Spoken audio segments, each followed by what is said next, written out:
One day, the mighty eagle flew to his nest. All he wanted to do was rest. He felt bitter, he felt cold. He was really getting old. He knew he needed someplace new. So, off to Mr. Fox he flew.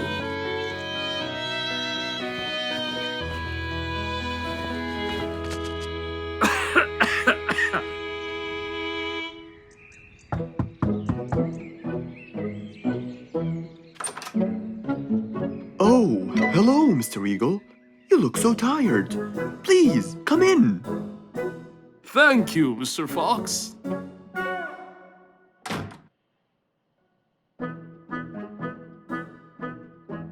Now tell me, how may I help you? Mr. Fox, I spent years in prosperity and glory, but I'm old now and tired.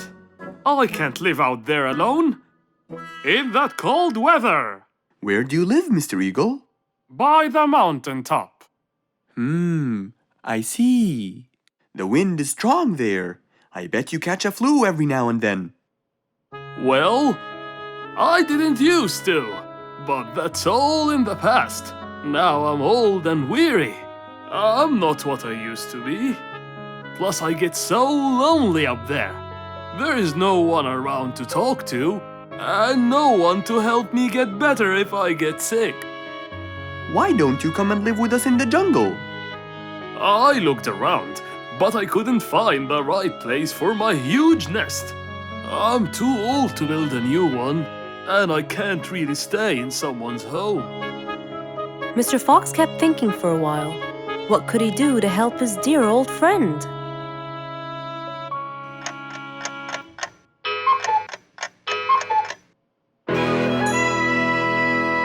I got it! I think I can help you build a new house. Have no worries.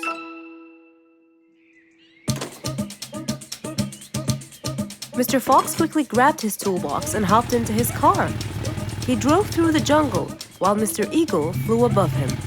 He stopped in front of a tree that looked both old and firm, right in the middle of the jungle. Lots of animals and birds lived around here. What a beautiful place, Mr. Fox. Wait till you see what I have in mind for you. Mr. Fox started to work. He put a ladder against the tree and counted the steps up. 1, 2, 3, 4, 5, 6, 7, 8, 9, and 10. When he reached the tree branches, he opened his toolbox and took out some wooden plates. Then, he started putting them together. All I need now is some nails to make sure everything would be A-OK.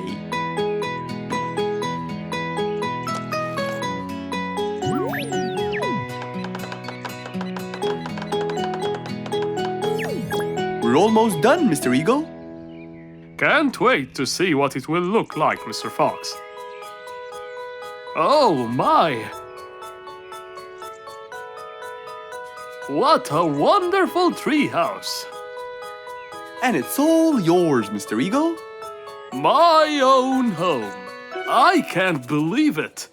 Thank you so much, Mr. Fox. You're most welcome. As Mr. Eagle got inside his new house and closed the door, he felt a happiness like never before. He knew Mr. Fox's idea was truly the best, for there was comfort, there was warmth. He felt really blessed.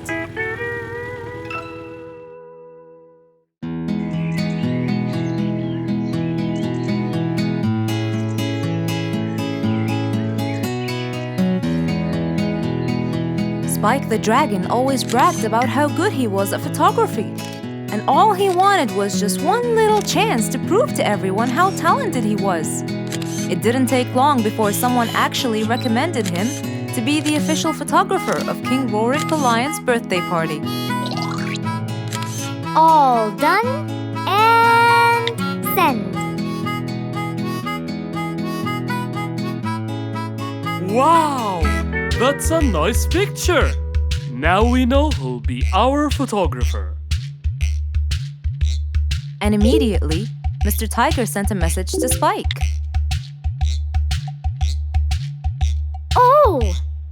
Finally, someone recommended me. I won't let them down. I promise. And so, Spike started to train and practice some more. His pictures were beautiful, and he felt so happy. Everything went well until the morning of the party.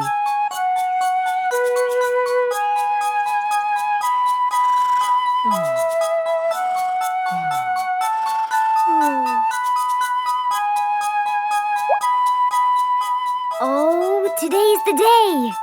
Finally. Maybe I should train some more.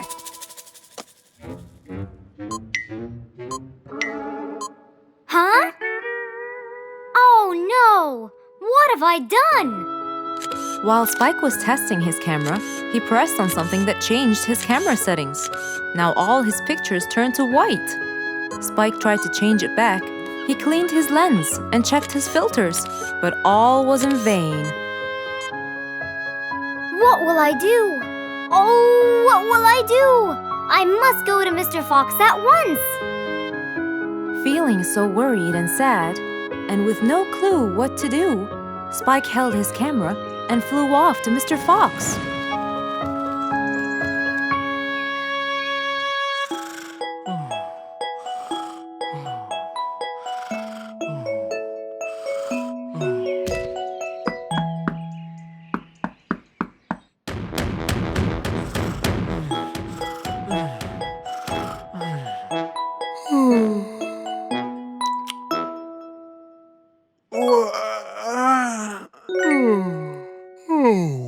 How could it be this early?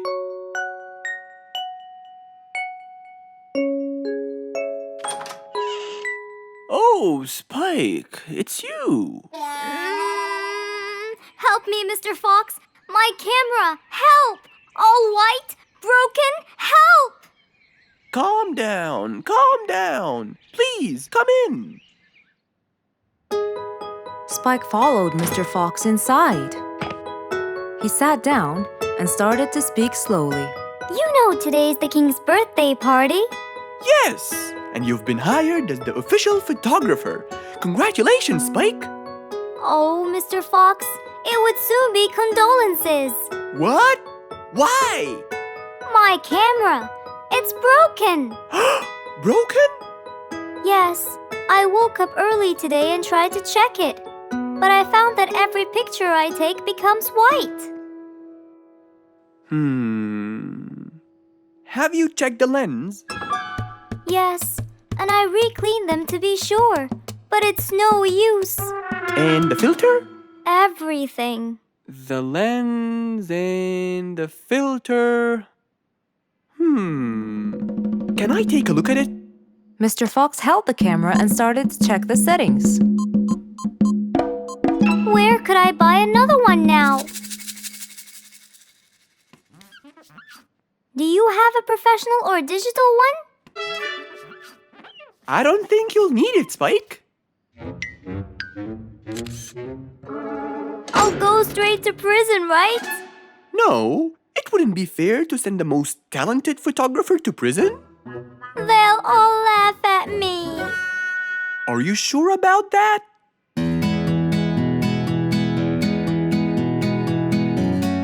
Mr. Fox took a picture with the camera and showed it to Spike, who couldn't believe his eyes. Wow, it's back. What was wrong with it? Looks like you accidentally increased the gamma. Oh, I forgot to check that. Thank you, Mr. Fox.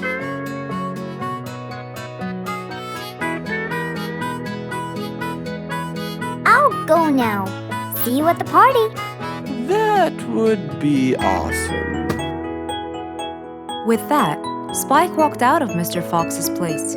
He went back home with a smile on his face.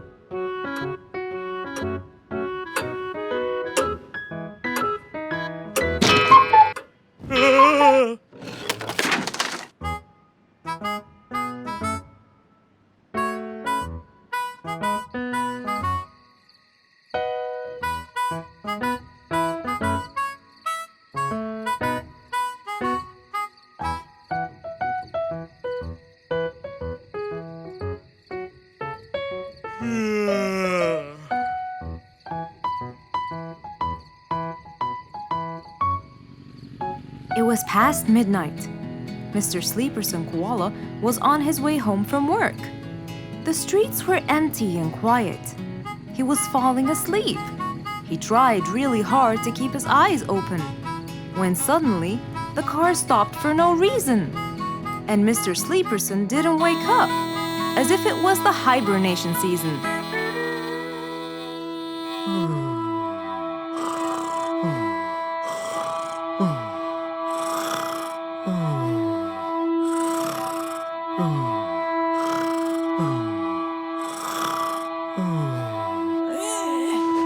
What is that? Mr. Sleeperson fell asleep on his driving wheel.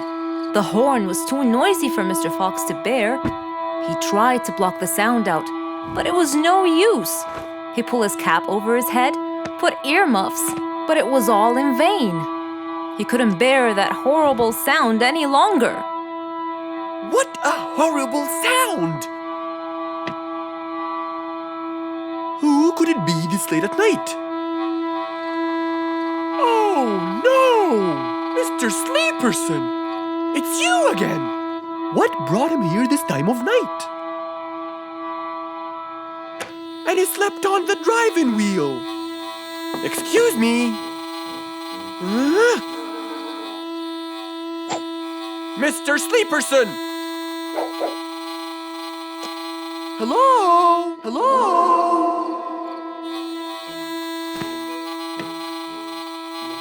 Oh, that's enough! What? Where? What time is it? It's 2 in the morning. And you fell asleep on your driving wheel in front of my house. Oh, Mr. Fox. Hello. Oh my, it's 2 a.m. Oh, you noticed? So how can I help you, Mr. Fox? Help me? Help me? You're the one in front of my house. What am I doing here? I don't know. You tell me.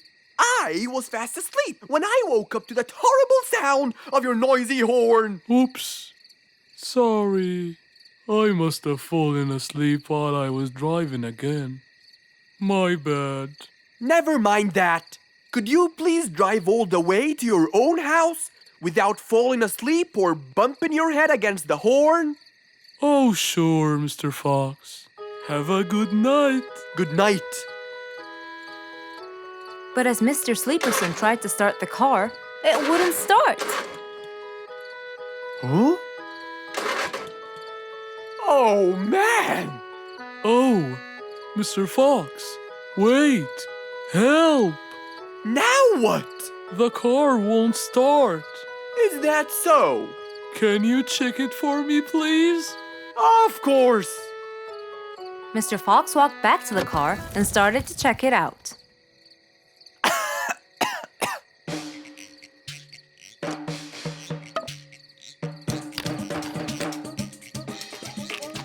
Everything seemed fine. However, when he lowered the hood cover, he found Mr. Sleeperson sleeping in the back seat. He couldn't control his anger. He banged the hood cover. But Mr. Koala was still asleep. Mr. Fox decided to hop into the front seat and try to start the car himself. Huh? Mr. Sleeperson! Your car is out of fuel! Who? Where? Your car is out of fuel! No way! Oh, What will we do now? you have to fill the tank! Okay. Mr. Sleeperson! What? Wake up! I'll fill your tank for you. I have some fuel in my house. Oh, that would be great.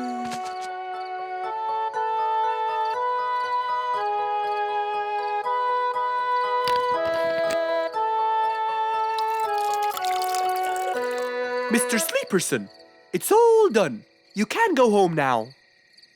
Oh, thank you. Thank you so much. You're welcome.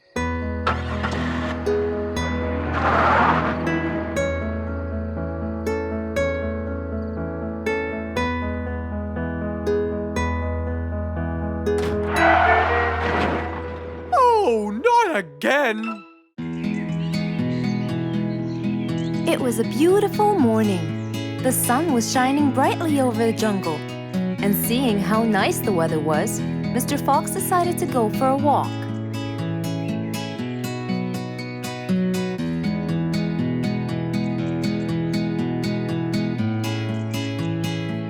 The birds were twittering, the bees were humming, and the flowers smelled pretty.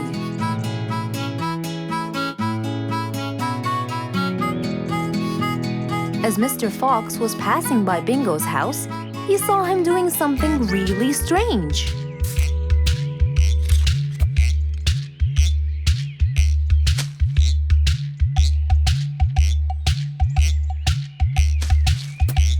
Bingo!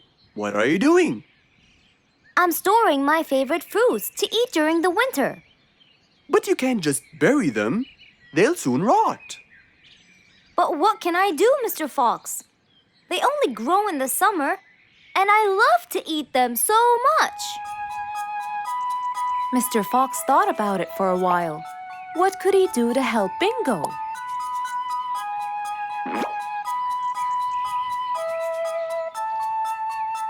Don't worry, Bingo. I think I have an idea. Really? What is it? You'll have to wait and see. I'll just run to my workshop, and I'll be back before you know it. Okay. Mr. Fox went back to his workshop and gave it some thought.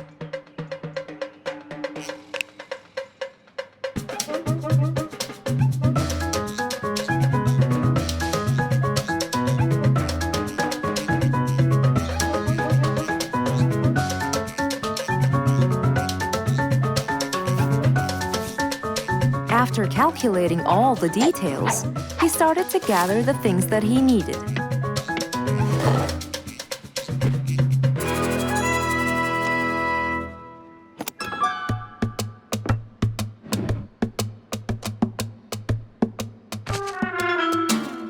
Then, he took his toolbox and his car keys, and of course, the glass plates. He put them all in his car and was on his way.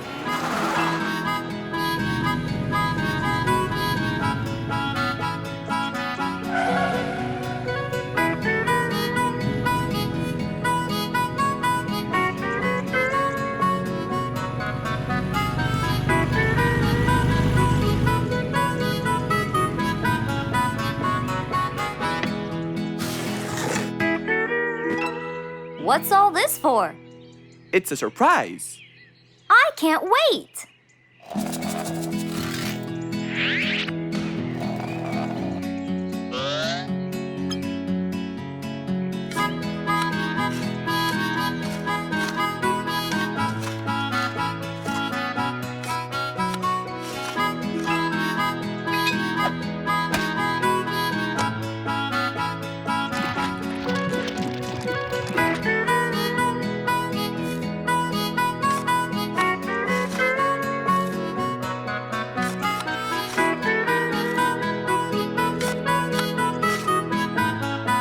Mr. Fox was almost done, and Bingo was watching him, looking slightly puzzled.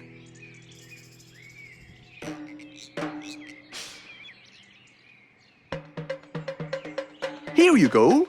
You'll never miss pineapples again. So I can store them in here? No. You'll grow them in there. This is called a greenhouse. But it's not green, it's transparent. No. It's called green because we can grow green plants and fruits inside it whenever we want. Oh, so now I can have pineapples whenever I want? Yup. Anytime you want. Awesome! Thank you, Mr. Fox. Glad I could help. Here, this is for you, Mr. Fox. It's the best one I've got. Oh, that's very nice of you, Bingo. I love pineapples. Now you and I can eat them anytime we want. After helping out his friend, Mr. Fox went back to enjoy the rest of his day. One day, the whole jungle decided to celebrate their new king, Rorik the lion. He was young, active, and picky, and known for his loving spirit. After his coronation, King Rorik moved to his new mansion and started to check it out.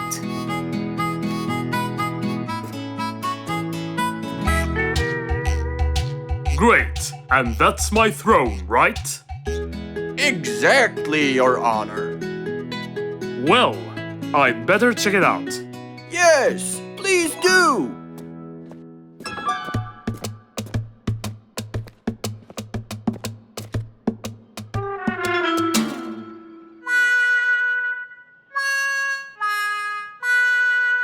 Ah, timber!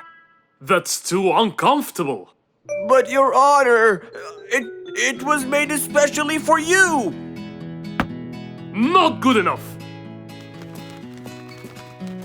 With a sad look on his face, Timber went to call Mr. Fox and ask him for help. Meanwhile, Mr. Fox had just finished his morning exercises and was heading back home.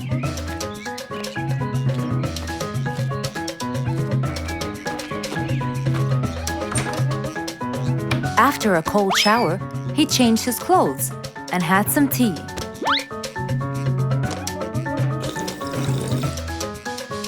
Then, he quickly read about the king's coronation in the newspaper.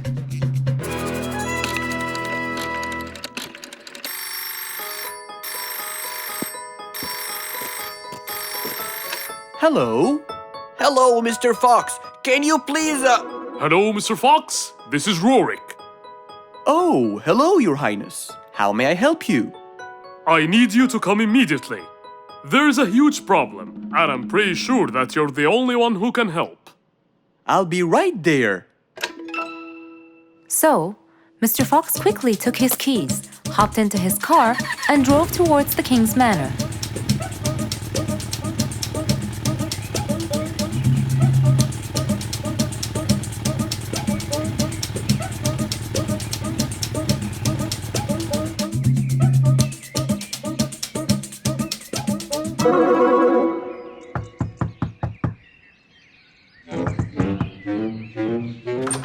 Hello, Mr. Fox. One moment, please. Your Majesty, Mr. Fox has just arrived outside requesting an audience. Of course. Let him in. Come in, Mr. Fox. His Majesty is waiting for you. Good morning, Your Highness. What seems to be the problem? Oh, Mr. Fox. Good, you came quickly. Always at your service.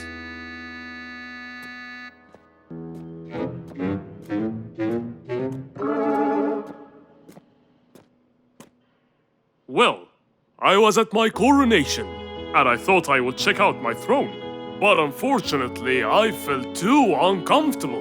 Can you believe that I'm gonna rule the jungle on an uncomfortable throne? But I hear it was carved out of the best kind of stone. But it still hurts my back.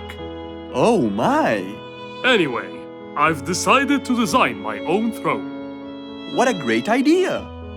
But I need your help to make it as soon as possible. It will be my pleasure, Your Highness.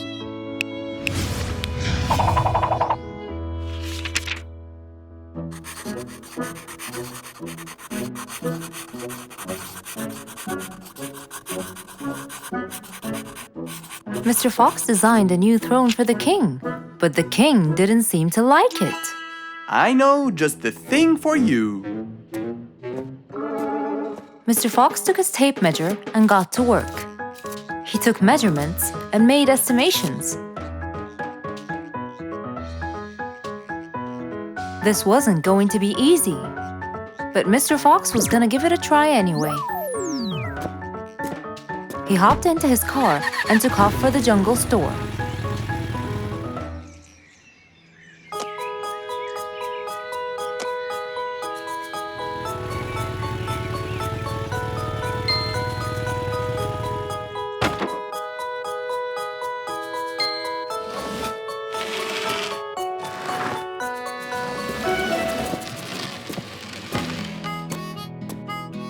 All done. Can you please try it now? Wow! That's exactly what I wanted. Glad you liked it, Your Highness.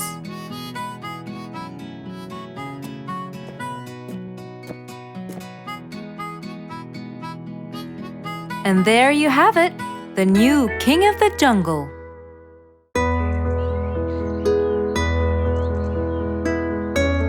One bright sunny morning, as Mr. Fox was having his morning coffee and reading his newspaper in the balcony, his phone rang.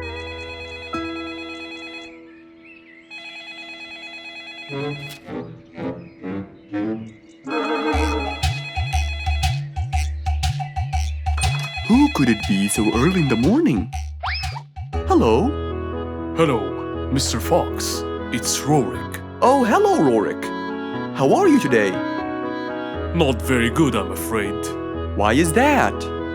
My piano. I tried playing it today, but it sounds weird. How so? I don't know. Could you please come and check it out? Sure, I'm on my way. Thank you, Mr. Fox. I'll be waiting for you. And I'll be right there. So, quickly, Mr. Fox changed his clothes. He took his toolbox and his car keys, got into his car, and drove off to Rorik's place.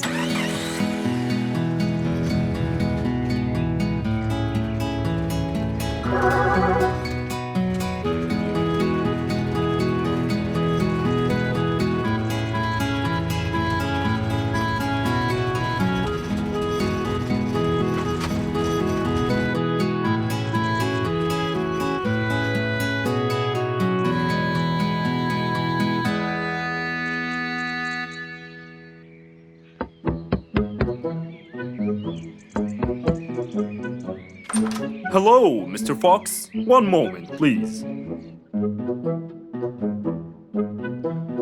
Your Majesty, Mr. Fox has just arrived. Of course. Let him in. Come in, Mr. Fox. His Majesty is waiting for you. Good morning, Rorik. I came right away. Oh, you're here, Mr. Fox. Please help me with my piano. It's the only thing that comforts me. Don't worry, Rorik. I'll see what I can do. Mr. Fox started to check the piano. He tried playing a few notes. What is it, Mr. Fox? Is it broken? Mr. Fox, please answer me. It sounds horrible.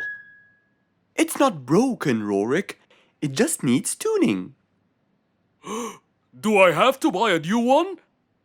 No, Rorik. It's very simple. I can tune it for you. Really? Thank you, Mr. Fox. I almost had a heart attack. However, Oh no, not that word. I'm sorry, but it might take a while. Oh, it's okay. I can wait.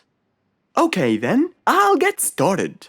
Please, Mr. Fox, do your best. It's my everything. Don't worry, it'll be good as new. Mr. Fox opened his toolbox, grabbed a few things, and started to work.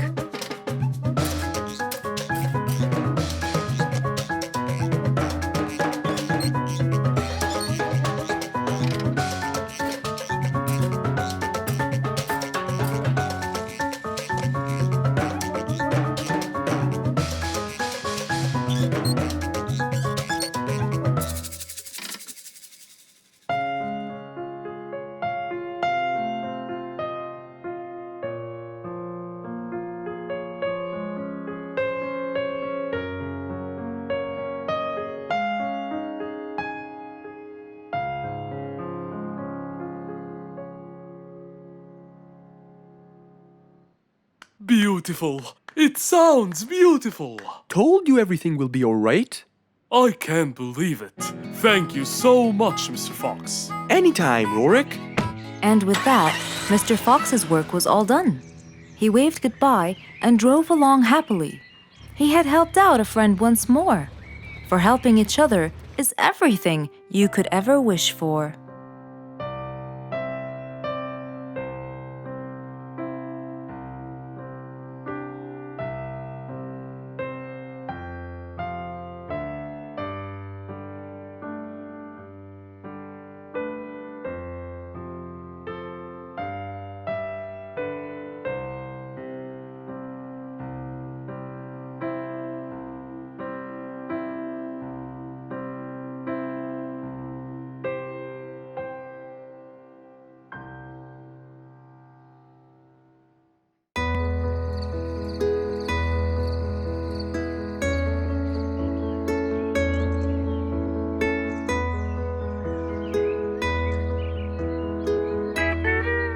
It was a bright early morning. Mr. Fox woke up and went to wash his face.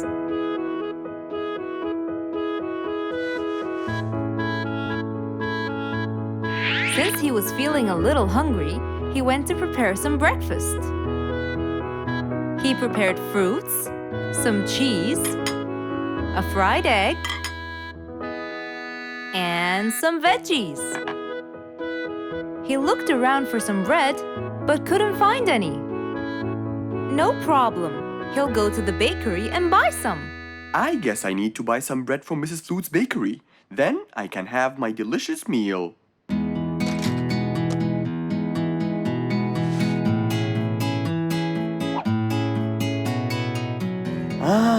I'm very hungry. I'm sure glad the bakery is close by. I won't be needing my car.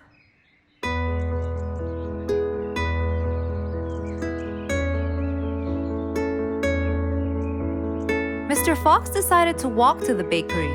He really enjoyed the early morning breeze. And on his way... Good morning, Mr. Fox! Oh, Mr. Falcon! How are you? Are you getting enough sleep? Yes, I can sleep most anywhere now, and it's all thanks to you, Mr. Fox. Glad to hear that, my friend. See you around.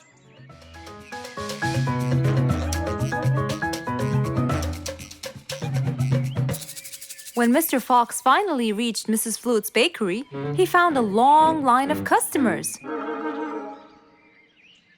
He got in line and patiently waited his turn.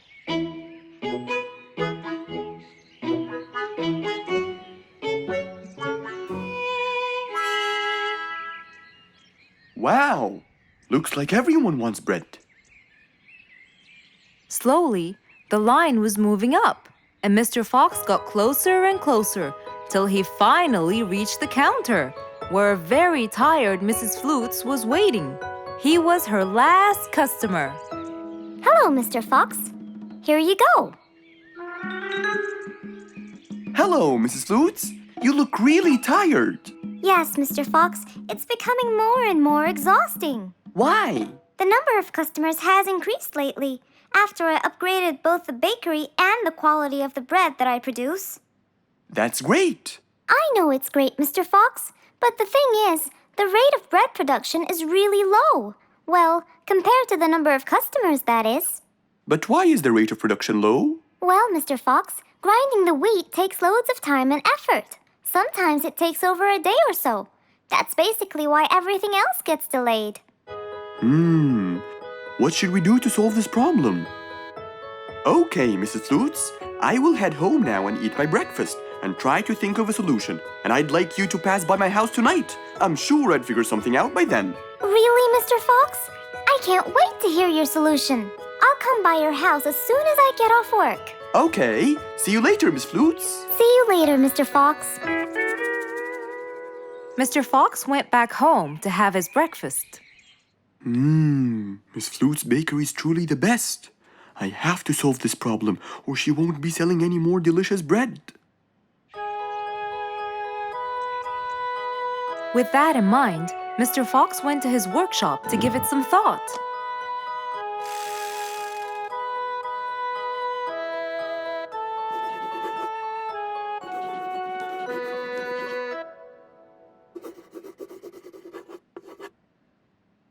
Finally, he had a great idea.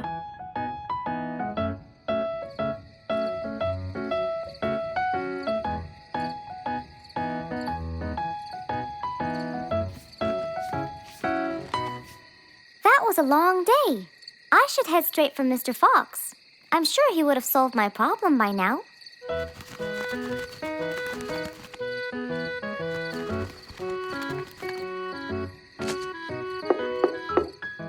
That must be Miss Flutes. Hello, Miss Flutes. Come inside. Hello. Were you able to find a solution to my problem, Mr. Fox? Well, why don't you try this new invention? A new invention for me? That's right. I made it specially for you. That's wonderful. It's a grinding machine to help you grind wheat quickly. Brilliant. But how will it help me? This machine is used to increase the rate of grinding the wheat, which is used to make the bread. So you can use it to grind a whole kilogram in no more than 5 minutes. And with that, the amount of time needed will decrease, and you won't be too exhausted. I'm really grateful to you, Mr. Fox. I have no words to express my gratitude. Friends help each other, Miss Flutes. You're really kind and generous, Mr. Fox. I want you to start using this new device tomorrow, and I will call you to check in every once in a while. Okay, Mr. Fox, I will. I'll be going now. Thank you again. Goodbye, Miss Flutes, and have a good night. And so, Mr. Fox waved goodbye to Mrs. Flutes. Then, he sat on his comfortable sofa. He looked out his window and admired the jungle he lived in for so long. He happily thought to himself, I love helping my friends.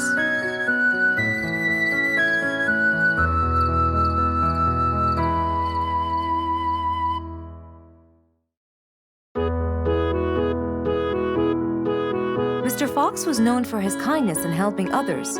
Everyone went to him for advice, even Woody, the jungle carpenter. After being assigned the task of building a really big ship, he went to Mr. Fox, seeking his wisdom. Mr. Fox listened carefully to what Woody had to say, and in turn, promised to help him. He started a research on shipbuilding, and after hours and hours of hard work, he finally got it. Yes!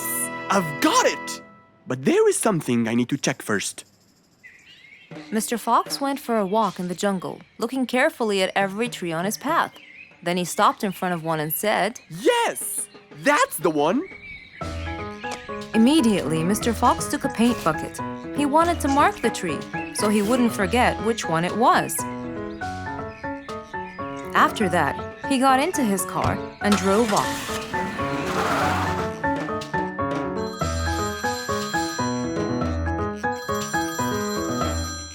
When he got home, he called Woody to tell him that he had found the perfect solution to his problem. It only took a few minutes before... Oh, Woody, right on time. Come on, Mr. Fox, tell me. Okie dokie, come in. I finally figured it out. I never doubted you, Mr. Fox. I was sure you'd be the one to help me find an answer to my problem. Oh, don't mention it. Here you go. These are blueprints. They're guidelines that will help you learn how to build a ship easily. Woody started reading the blueprints thoroughly. He knew most of what was written in it, so he looked up and said, It's a lot easier than I thought. Thank you so much, Mr. Fox. Oh, but Mr. Fox, what about the materials that I'll need to build it? Here's a list of all the materials you'll need. And what about the kind of wood I should use, Mr. Fox? I did extensive reading, and I found out that our ancestors were famous for using teak in the process of building ships, as it's really stiff, strong, and it can also be shaped to have wide planks, which would help the ship to withstand the waves of the sea. But I know you don't know what teak is. Not everyone does. But come along. I think it would be better to show you the tree I found earlier in the jungle. Our jungle? Of course! Everything you dream of can be found in our beautiful jungle. Mr. Fox got into his car with Woody by his side and drove off. They headed towards the tree that Mr. Fox had marked earlier. Here's the tree. Huh? I have loads of that wood in my store, but I never knew that I could use it to build ships. I didn't know about teak either. But with a little bit of research, everything is open to you, my friend. Mr. Fox, I can't thank you enough. I'm really happy right now. I'll never forget what you've done for me. It's my pleasure, Woody. Now that I know what I should do, I'll go back and start building that ship for Nate as fast as I could. Thank you again, Mr. Fox.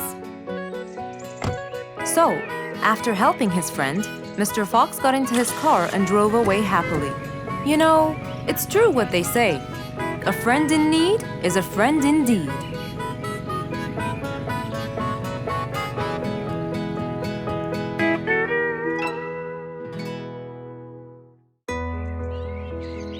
can you always count on. They're always there when you're feeling down, ready to draw a smile and remove that frown. They make a bad day so much better, especially if you share toys and play games together.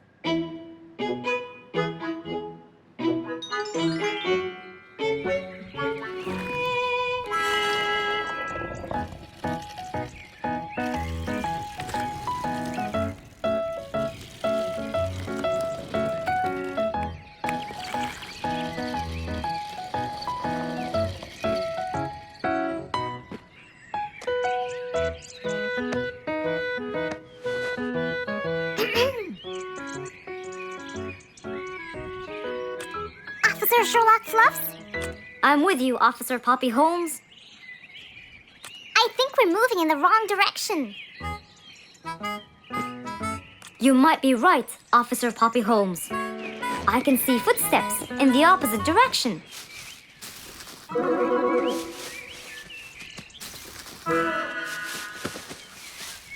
Officer Sherlock Fluffs! I think someone is after me. Run, officer! Run!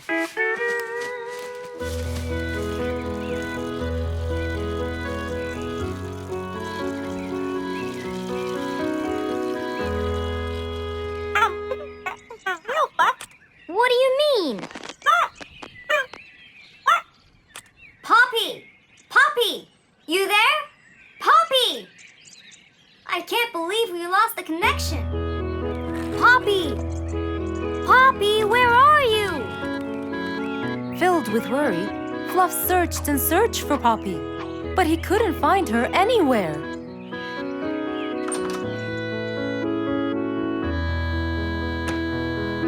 Hey there, Fluffy. What? How come you're here? I thought you'd eventually come home. What happened to your walkie-talkie? It's not working.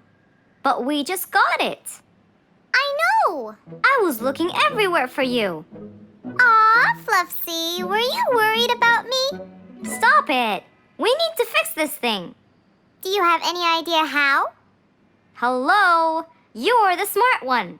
But I'm not much into technology. You know that. At least take a look at it. I did, before you came. I got nothing, really. Should we go over to Mr. Fox? I think we should. Let me change first.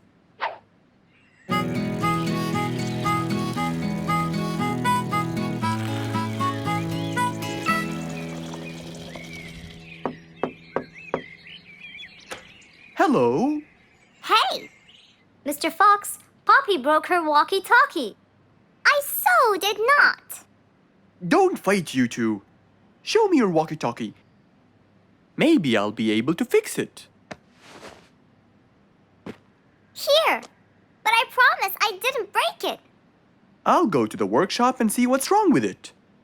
Thank you, Mr. Fox. Sure. You really think I broke it? Why else would it stop working? But I didn't. Well, I kind of think you did. You're unbelievable.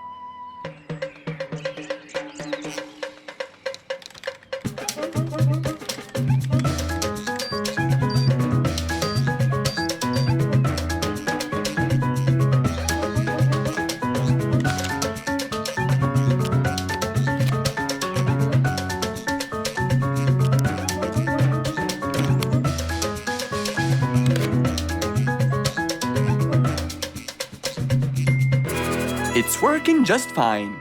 I told you. Well, it wasn't before. I tried it.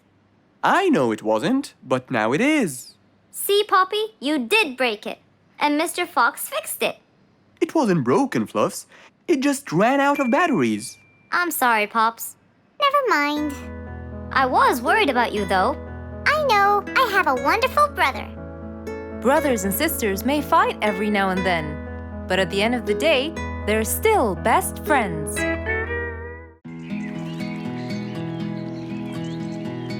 What a beautiful morning. Mr. Falcon should have been here by now. He was supposed to get me some sugar candies from the other side of the river. I can't cross that river on my own. I can't swim. I'd better go to Mr. Fox. He'll tell me what to do. And since Mr. Fox helped many more, she went to him and knocked on his door.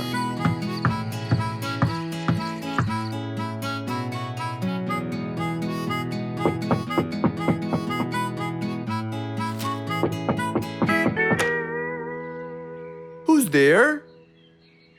Over here, Mr. Fox. Oh, little Auntie Lou. Welcome. Please come in. Thank you, Mr. Fox.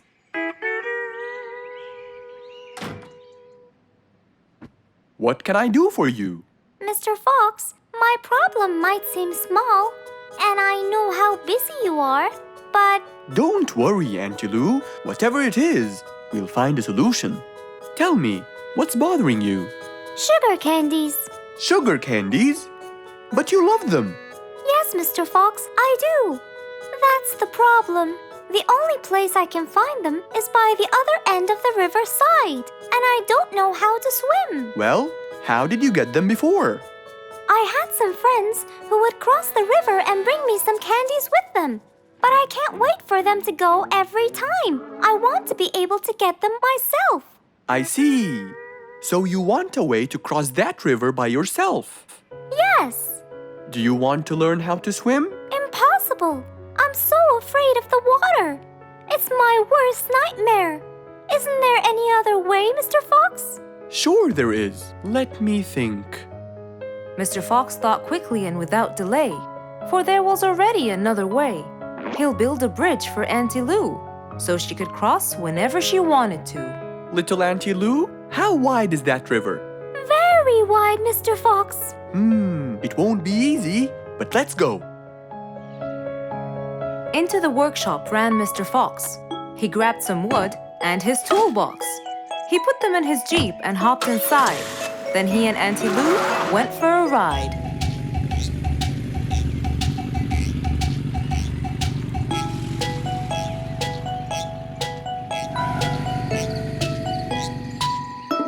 Little Auntie Lou, that's not a very wide river. But it is to me, Mr. Fox. You're only saying that because you're too big. Maybe you're right. Little Auntie Lou, let's get started.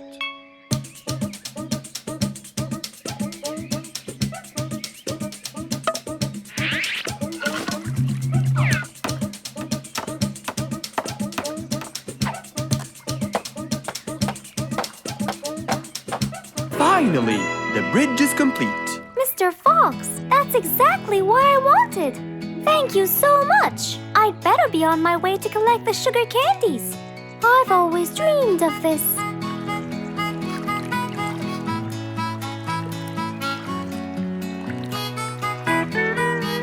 Enjoy the candy, little Auntie Lou. After giving his friend a happy end to the day, Mr. Fox took his car and carefully drove away.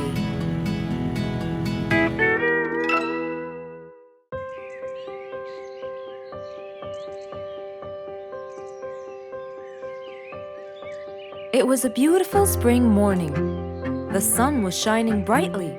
The sound of the birds woke Mr. Fox up.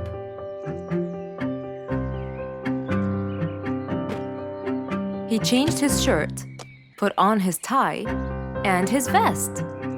Then he drank his tea. It was delicious. After reading a shop manager ad, he got into his car and drove off.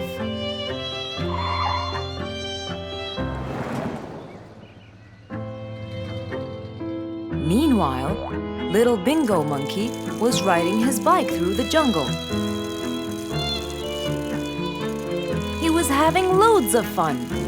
But suddenly, the bike slipped, and little Bingo fell off.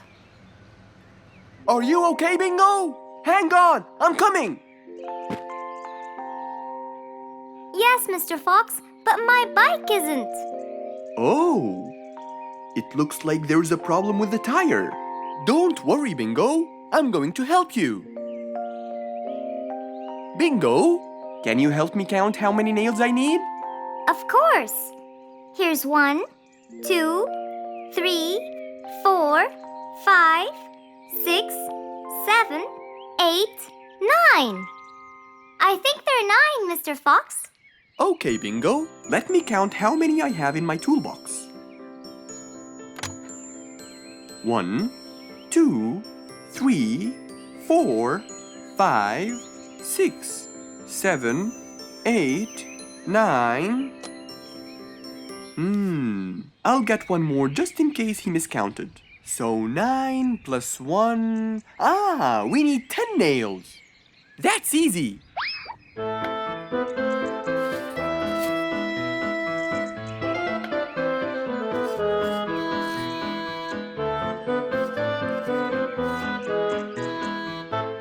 Okay, Bingo. It's all done. Thank you so much, Mr. Fox. You've helped me a lot. Come on, give it a go. So once again, little Bingo rode along happily.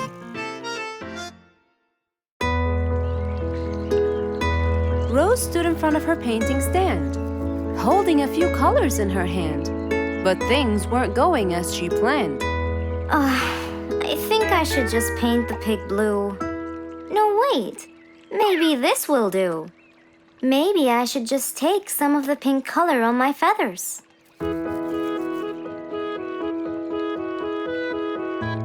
This isn't working. Maybe I should call Mr. Fox. He might have some clue about what I should do.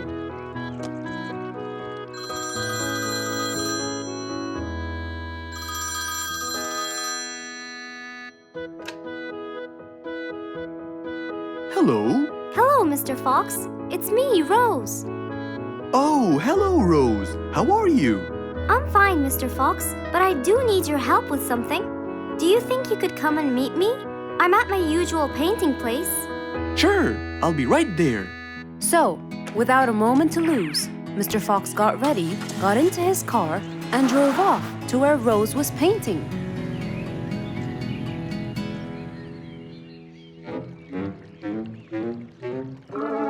Oh, Mr. Fox. I'm sure glad you're here. I tried everything, but nothing seems to work. What are you trying to do, Rose? I was just trying to get some pink paint, Mr. Fox. I'm not sure that this is the right way to do it, Rose. Well, what should I do? Do you have an empty color palette? Of course. So, what colors do you need? I have red, blue, yellow, black, and white. But I still need pink, green, orange, purple, and brown. Let me see. If we take a bit of red and a bit of white, we can make pink. Oh, it's just like magic. How about the other colors? Do you want to try? Why, yes, I would. But which colors do I use? Use your imagination, Rose. I want to try red and blue. Okay. Wow!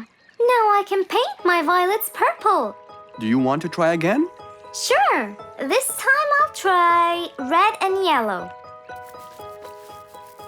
Nice. Now you have orange. It's beautiful, Mr. Fox. But I'm still missing green. Well, let's see. We still haven't mixed blue and yellow, have we? Right! This is a really cool shade of green. Now you can paint all you want. But, Mr. Fox, what about brown? Right. I almost forgot. Let's try orange and blue. Yes, that's it. I really can't thank you enough, Mr. Fox. Don't worry about it. I really like your painting. You do? Yes, it's quite colorful. Well, thanks to you. Now, whenever you're missing a color, all you have to do is try some together. All the colors that Rose once knew, when mixed together, turned to something new. Pink, purple, orange, and green. Something she had never seen.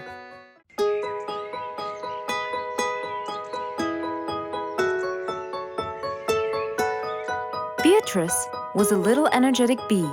She wakes up early, eats her breakfast, and checks on her honey. Then, she goes out to collect some nectar. That smells great. I'll take some from here. Wow, that looks fresh. Here's my favorite type. And so, she went collecting all the nectar she needed, and when she was all done, she went back home. But as Beatrice came closer and closer, she could see that someone had been to the hive. Oh no! My honey! It's all gone! Who could have done this? Beatrice looked right and left, but no one was there. Sadly weeping with grief, she went to the place where she might find relief. Oh, Beatrice! How have you been? Mr. Fox! Beatrice, what happened? Someone stole my honey and destroyed my hive! Who would do such a horrible thing?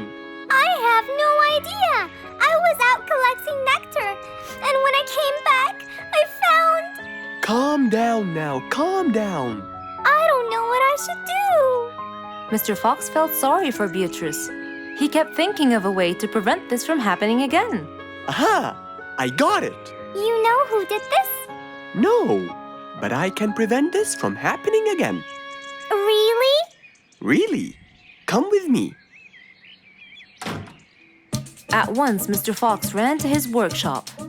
He grabbed some steel, some wooden plates, and his toolbox. He then hopped into his car with Beatrice by his side and drove away.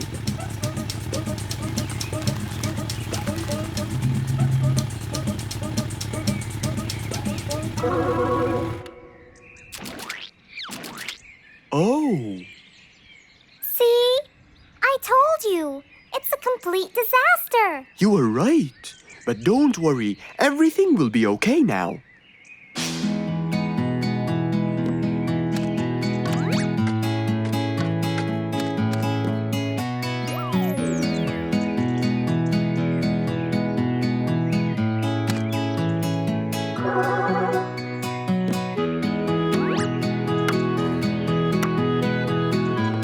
Mr. Fox started to work. He got the wooden plates and built a box out of them, which he put on the tree branch. Then, he surrounded the box with steel. He made sure the nails went in properly and made a door for little Beatrice. Now, all done. Wow, it's amazing. Thank you, Mr. Fox. There, take this too. And what's this? This is the key to your hive, so no one would enter without your permission. Really? Oh, I can't thank you enough. Don't worry about it, Beatrice.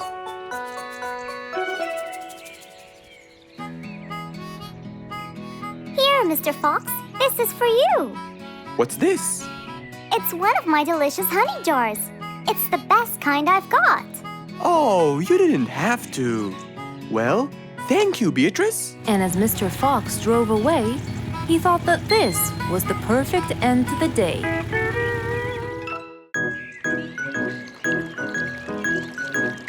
It was a nice warm autumn day.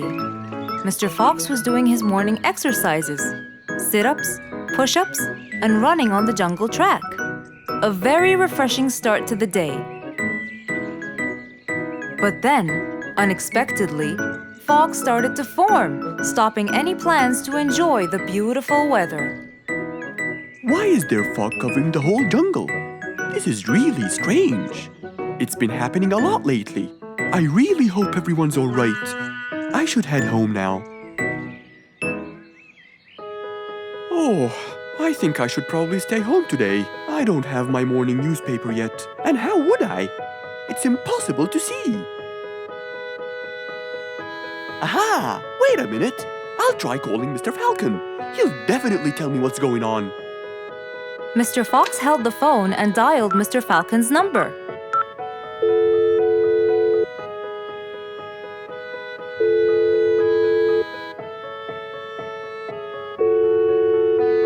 Oddly enough, there was no answer. I guess he's not home. Maybe I can reach him on his walkie-talkie. As Mr. Fox went to look for his walkie-talkie, he heard a loud knock on the door. Huh? I thought everyone stayed home in this weather. Who could it be? Puzzled, Mr. Fox went to open the door. He was taken by surprise. It was Jack the horse. He stood there holding a briefcase and looking smart. Jack was a very busy business horse. He was always rushing to keep a tight schedule. But today, something seemed off. He looked like something was bothering him. Oh, Jack, what a nice surprise! It's been a long time since we met. How have you been? Come in. Thank you, Mr. Fox. But I don't want to waste any more time. I'm on a very tight schedule. Of course. Can I bring you... I don't have time. I just needed to talk to you urgently, Mr. Fox. Have a seat, please. And as you know, time is money. Wait. Hold on. First, tell me how you managed to get here in this bad weather. There's no time. I'm so busy, and I need your help with something important. All right, tell me what's the matter. Well, it all started last week. After long and weary negotiations, I won a bid for a gold mine located in the eastern part. Long story short, a gold mine obviously contains gold. But no matter how hard I looked, I found nothing but dirt. I was really frustrated. I was disappointed. And I knew that buying the mine was a mistake. What do you think, Mr. Fox? That's really strange. That mine is widely famous for its gold. I have an idea. We go there now and see what we can do. But wait here for a second. I need to bring something that will help us. Are you sure you don't want to drink anything? Yes, thank you, Mr. Fox. But please, hurry up. You know that time is money, and I can't waste any more time. I get it. Just give me 2 minutes. Too much, Mr. Fox. So, Mr. Fox went to his room to change his clothes, trying to be quick. Then, he went to his workshop. He looked everywhere for his metal detector. When he found it, he took it and went back to his house, where Jack was standing there looking at his watch, with that usual impatient look on his face. Mr. Fox, why are you late? I have a really important meeting tonight at 8, you know. We're making a deal, and I don't want to waste any more time. You know that time is money. Time is money. I know that, Jack. But now we're wasting more time, aren't we? Right. Let's take my car, Mr. Fox. Okay. The fog had gradually started to clear away, and the vision became clearer and clearer. But as Mr. Fox was about to get in the car, something happened. What's that? What's going on? What happened? That's what we'll find out in the next episode.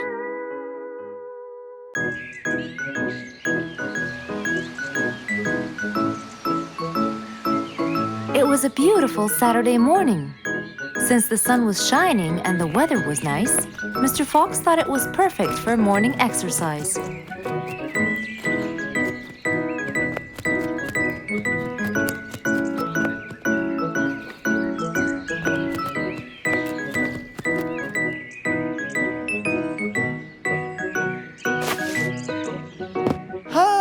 Piggy, how are you? Haven't seen you in a while. I really missed you. I'm fine, Mr. Fox. I really missed you too. I hope you're doing great. Why does he look so sad? I hope nothing bad has happened. You look a bit down, Piggy. Is everything all right? Are you okay?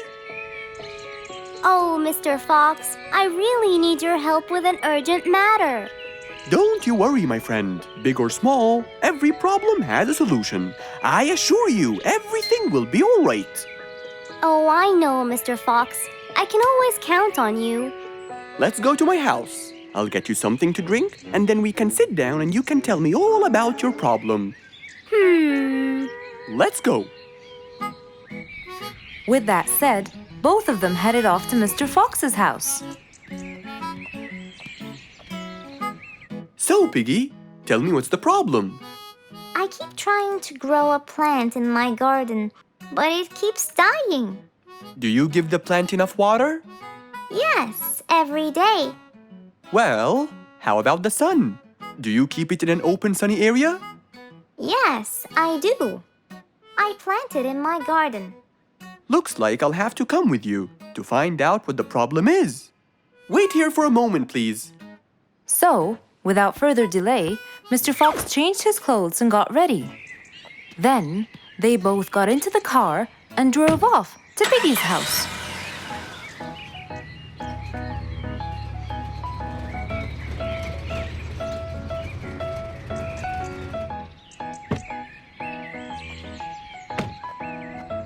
Mr. Fox. These are the plants I told you about. Little piggy, the plant you're trying to grow is ivy. And ivy likes to grow on something firm, like a gate or a wall. That's how they grow so tall. Ivy? I thought it was just an ordinary plant. Well, you can still grow it on the garden wall. Piggy, do you have a ladder? Yes, Mr. Fox. Over there. Okay, come with me. Hand me the drill, please.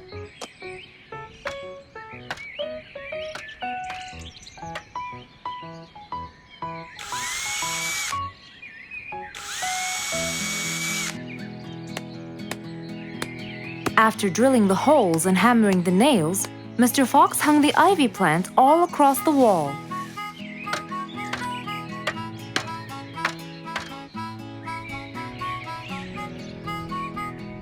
Now, when the ivy grows, it will find this wire to hold on to. I got it. Thank you, Mr. Fox. You're welcome. Take good care of it. After saving the plant and helping his friend, Mr. Fox took off. And that, my friends, was the end.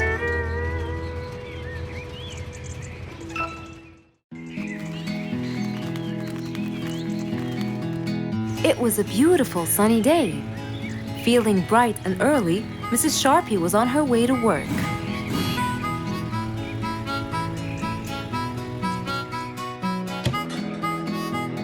Good morning, Sharpie. Good morning, Emma. You're looking good today, Sharpie. Thank you.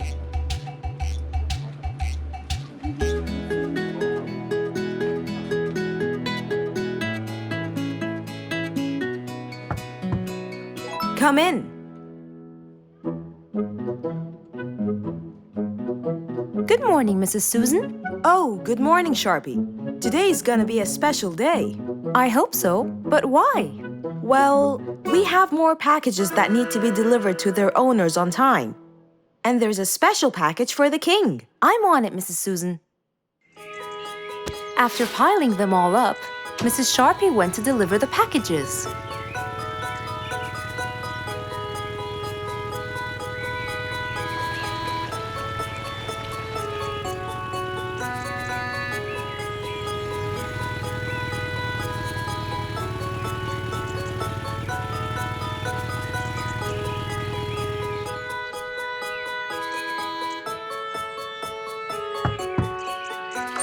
Here's your package. Thank you, Sharpie. Just in time. Looks like delivering the next one is gonna take some time. After safely delivering the package to Mr. Camel, Mrs. Sharpie took off to the opposite side of the jungle to deliver a package for Mrs. Deer.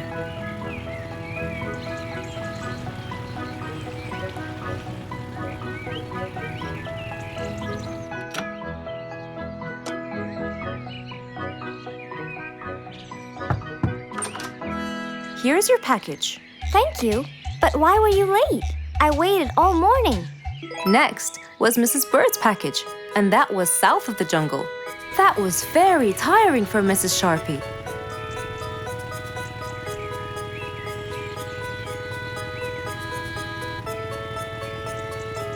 Mrs. Bird! Mrs. Bird! Here's your package.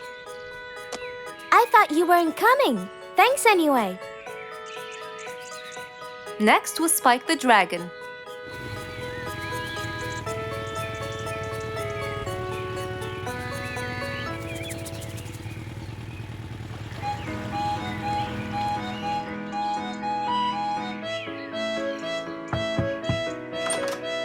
Here's your package. I never thought you'd be late. Oh no! It's the last package I'm delivering today. I hope the king is not too upset that I'm late. Worried and a little scared, Mrs. Sharpie took off to deliver the last package. She was already late as it is. The last package was intended for the king, and after being all over the jungle, will she be able to make it in time? Here you go, Mr. Timber. This package is for the king. Thank you, Sharpie. But the king was worried and a bit upset. Why? Well, he had to wait all day for this package. You're not usually late, Sharpie. He was very upset. My sincerest apologies. I'll be more careful next time. Mrs. Sharpie was very tired and really upset. Having to deliver packages all over the jungle was no minor task. So, she decided to go to Mr. Fox and ask for his help. Oh, hello, Mrs. Sharpie. How have you been? I'm not good at all, Mr. Fox. You have to help me. What happened? I've got a lot of letters and packages, and I keep flying east and west all over the jungle. This won't do, Mr. Fox. I'm so tired. Oh, Mrs. Sharpie, you do look exhausted. Please come in and we'll figure this out together. Would you like a cup of hot chocolate? No, I just want to find a solution, Mr. Fox. Okay. Tell me what the problem is exactly. I get too much letters, so I fly to deliver them. I find that the first letter should be delivered to the western part of the jungle, so I fly and deliver it, just to find that the next one is in the eastern part of the jungle. And when I fly and deliver it there, I find that the one after it is in the north. And after that, it's west again, and it's all driving me crazy. Calm down, Mrs. Sharpie. There must be a solution to all of this. That's why I came to you. I kept thinking and thinking, but they come in packages, and I must deliver them all in one day. So how can I do that? Don't worry, Mrs. Sharpie. We'll sort this out. Sort? Sort! That's it! Why don't you sort them out from the very beginning, Mrs. Sharpie? What do you mean by sorting them out? I mean, first, you should read the addresses and sort all the letters that should be delivered north together, and those that should be delivered east together, and so on. And then I'd finish all the north letters together, and the east, and then the south, and then the west, right? Precisely. That's a great idea, Mr. Fox. Thank you so much. Wait, where are you going? I have letters to sort out. Thank you, Mr. Fox. Glad I was able to help you, Mrs. Sharpie. Goodbye.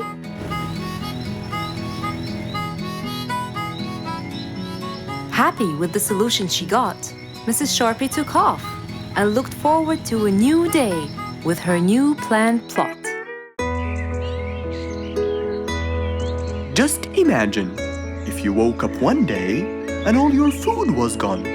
Your house was a big mess and the oven was turned on. What happened exactly?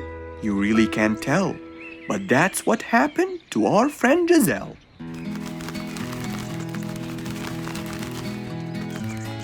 It was a lovely morning, just like all others. But when Giselle arrived, she was burdened with troubles.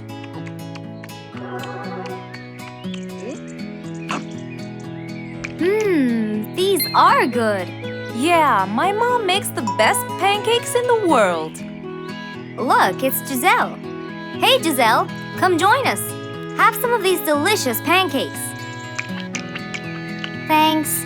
I'm not hungry. What's wrong, Giselle? You guys, I think a thief broke into my house. What? Food has been going missing from my home, but I didn't think much of it.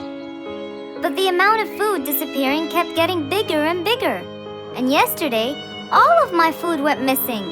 And there was a huge mess at my house. I even found the oven turned on. My house could have burned to the ground. Oh, I'm so sorry to hear that. Are you okay? This sounds really dangerous. What if this happens to my house next? Calm down. Whatever it is, I'm sure we can deal with it.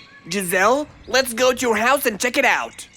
And so, they left for Giselle's house. They had no idea what would be waiting for them. Oh dear, what a mess. Did you not hear them at all? I heard noises, but by the time I got up, they were gone. Did they take anything else other than food? No, nothing else is missing. So how do you explain all this mess? Maybe they were trying to find their way in the dark. I think Bingo's right. They didn't want to turn the lights on so no one would see them. Yes, but there are more important things. A thief had been here last night, and I don't think Giselle had time to worry about all the dishes. You're right. These are not mine. I didn't use these. That means that whoever was here didn't just steal the food, they ate it all here. That would explain why the oven was on. They cooked. Okay, calm down. We'll figure out a plan to catch them. But first, let's clean everything up. They started cleaning the house, trying to help their poor friend out, while being so worried about what's going to happen next. Any idea how we're going to catch them? I have an idea. We'll have a neighborhood watch. You know, we'll stay up around the house so we can catch them as soon as they come near. Sounds great. Giselle, why don't you go and get some sleep? We'll take care of it. Thanks, guys. They all sat in anticipation, ready to jump on the thief without any hesitation. But hours passed by with no one in sight. They started to become very, very tired. Does anybody else feel a little bit sleepy? Yeah, and cold, and a little hungry.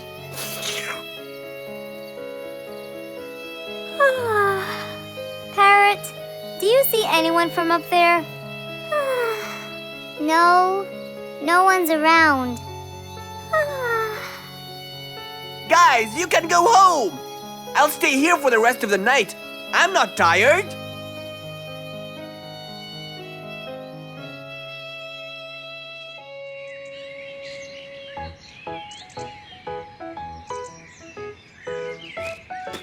Good morning.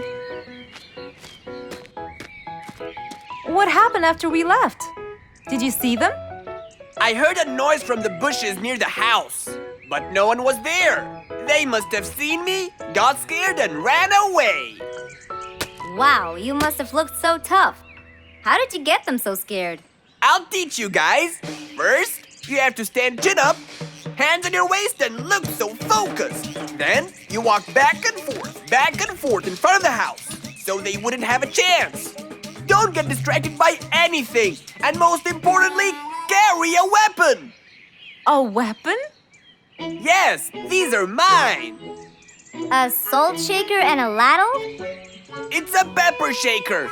You sprinkle it in their eyes and then hit them with a ladle. Ooh, scary.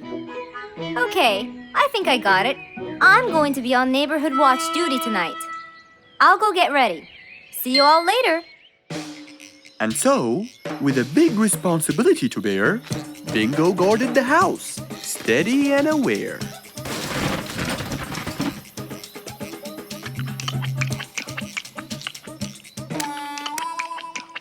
Zebra, what are you doing? What? Where am I? Giselle's house. What is that noise? Did you catch him? Yes, it's Zebra. He's been sleepwalking and eating all your food. Oh no! Giselle, I'm so sorry. I wasn't stealing your food. This happened before. I sleepwalk a lot. Don't be mad. I can't believe it's been you all along. That is so funny. You're not going to tell everyone about it, are you? If she doesn't, I will. I knew you couldn't scare a thief away with a ladle. You could! You know what? I'm just happy Giselle is safe. I'll just go home now. I need some sleep.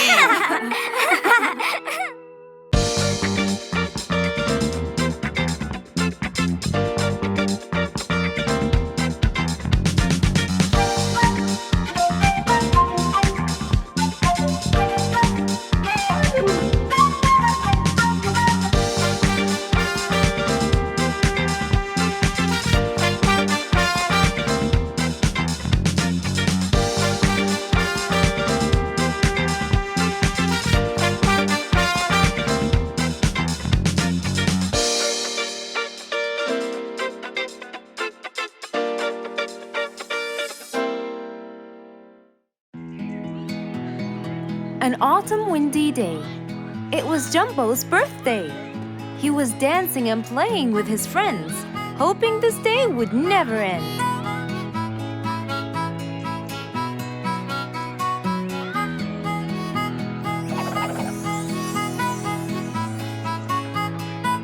Everyone ran to hide all the same, but Jumbo slipped and fell. And that was the end of the game. All the animals heard the fall, but Mommy Jumbo ran before them all. Jumbo!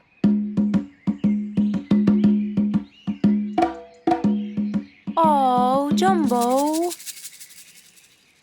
Combo, you have to take him to Mr. Fox immediately. So, without further delay, off to Mr. Fox's house they hurried away.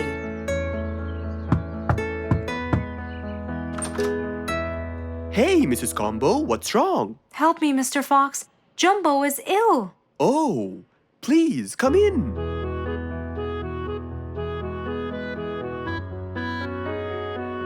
You look cold, Jumbo. I'll get you something hot to drink.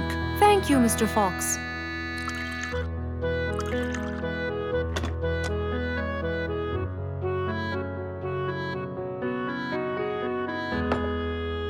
We were celebrating Jumbo's birthday.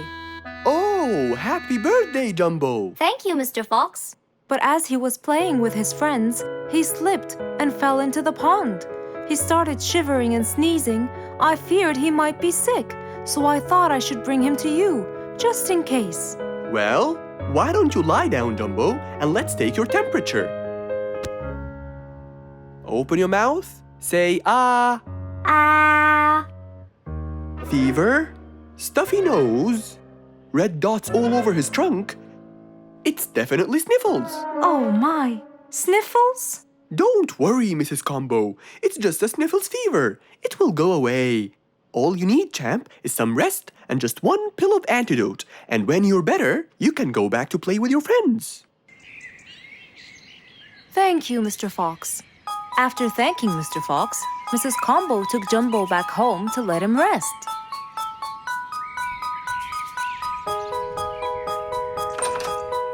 All right, Jumbo.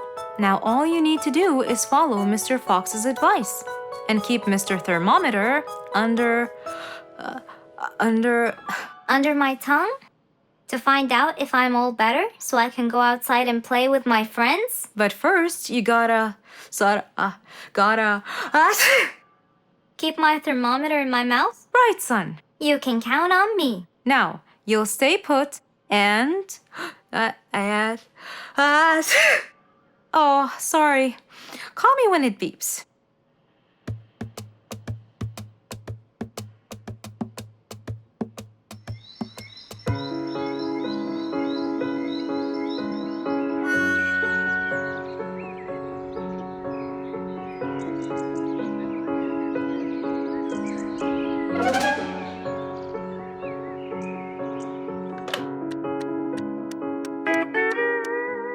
Hello, Frisky. How are you?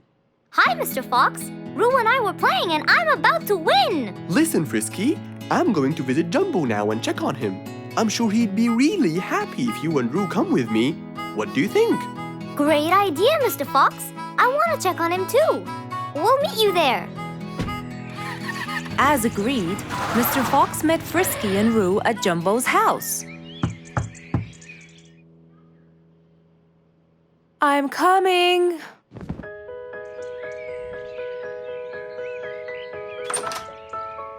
Hello, Mrs. Combo. We came to check on Jumbo.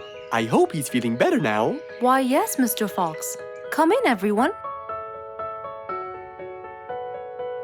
Hey, Jumbo! I came to check on you. And I brought your friends along too. Are you feeling better now? Hi, Mr. Fox. Hi, guys. Hey, Jumbo. How are you feeling? Well, I feel better, but... Well, we need to take your temperature one more time, Jumbo. Is it time? It's time, all right? What does it say? Well, let's see. Your temperature is, oh. Your temperature is just fine and dandy, Jumbo. You're not sick anymore. You are A-OK. Yes! Now we can go outside and play. But first, I need to tell Mom. Mom? Mom? Where could she be? She's not in the kitchen. Mom! She's not in the living room. I wonder where she is. I'm here, in the bedroom. Mom? Are you okay? I think I might have caught a case of sniffles too. Don't worry, dear. I'll be fine. Now why don't you go out and play hopscotch with your friends? I'll join you when I get better. But Mom, I won't be happy if I go to play and leave you here all by yourself. I'll be only thinking of you. So, what do you think you should do, little Jumbo? I have to sit here and take care of you, Mommy. You always take care of me when I get sick. I'll take care of you and never leave you alone. Oh, I love you more than anything in the whole wide world, Jumbo. Now it's time to take your temperature. Right, Mr. Fox? You're absolutely right, Jumbo. So rather than go out to play, by his mother's side, he decided to stay.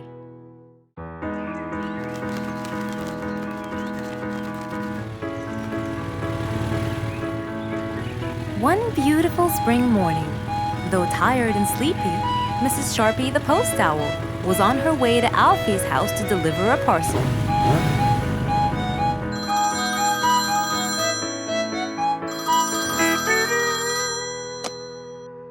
This is Alfie. Who is it? It's Chip, Alfie. How are you? I'm fine, thank you. Great! I sent you the new sheet music, which you have to rehearse.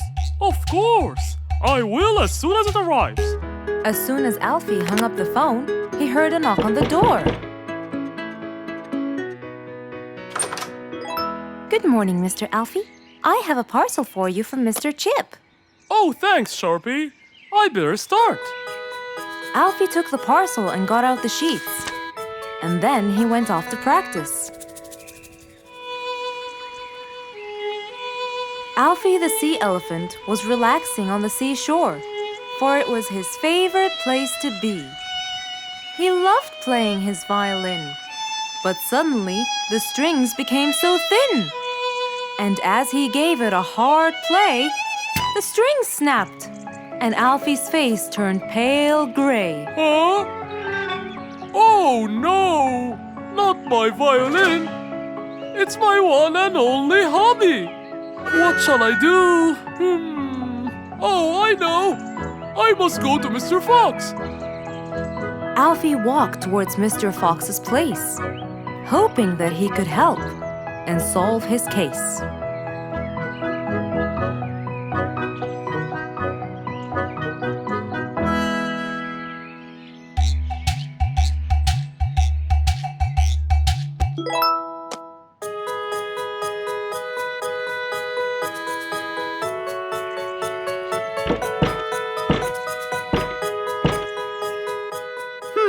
I wonder who?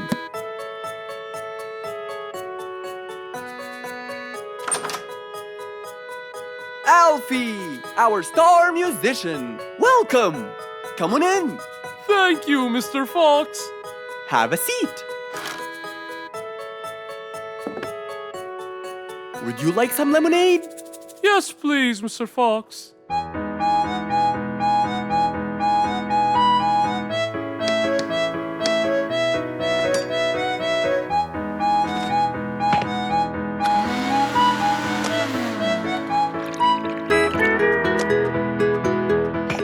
Mr. Fox came back with a glass of lemonade. He gave it to Alfie, then he noticed his violin. Oh, what happened to your violin?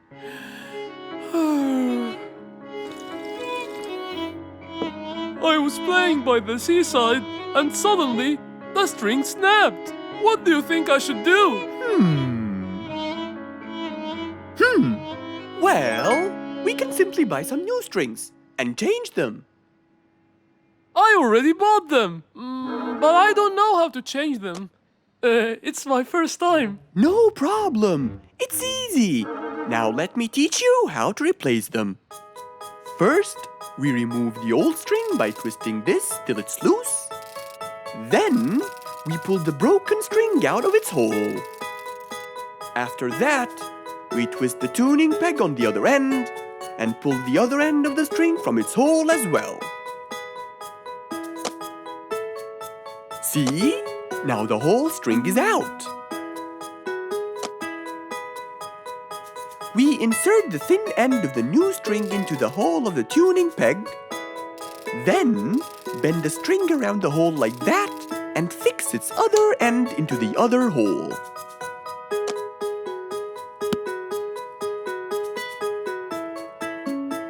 And there's the other string as well. Finally! Go ahead and play it. Okay.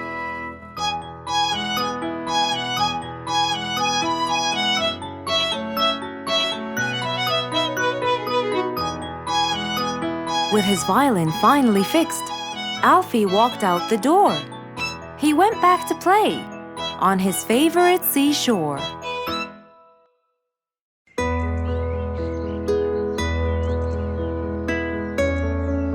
Roo is sad and looks really down. On his face, there was a frown. He had a cake, but he didn't care. And although it was his birthday, he said, Life's not fair. "Thank you, Mom." "You're welcome, sweetie. Are you okay?" Yeah, I'm fine.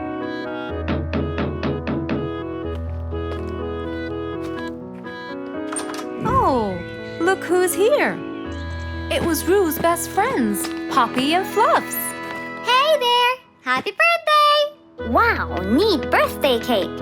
Yeah, just a normal birthday cake, traditional birthday hat, and the same old wishes over and over again. Roo, are you okay?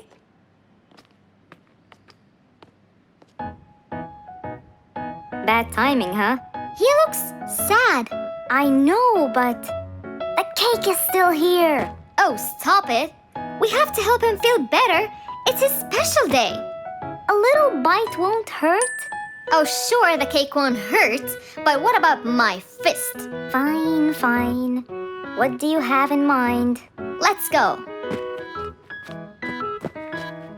Where to? I know someone who can help. Mr. Fox? Duh. In an attempt to help their friend, Poppy and Fluffs went to Mr. Fox. Only he would know what to do.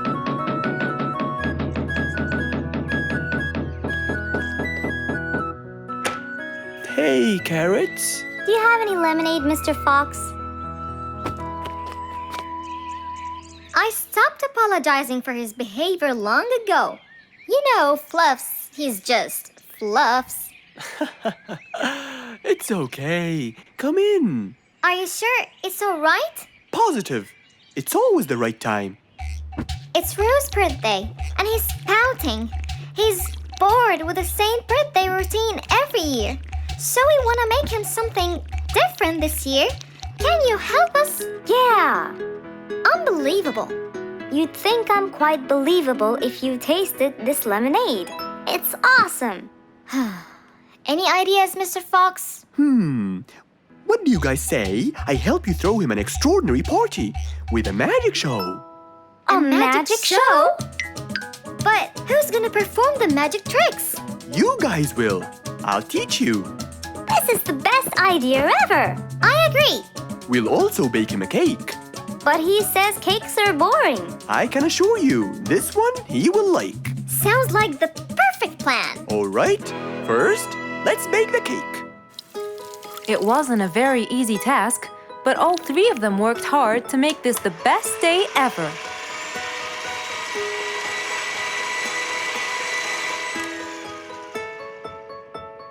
This is the coolest birthday cake ever!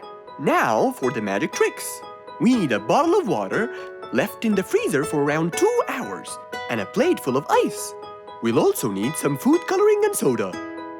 I'll get the color blue. I'll get the green and the yellow. And I think I'll get the red. We are all set now, I think. Not yet. What else do we need? Invisible ink. Huh? Fluffs and I will pour it over everything, including ourselves. And you, Pops, will give Roo this magic glitter. When he sprinkles it, everything will become visible. Cool. Let's go.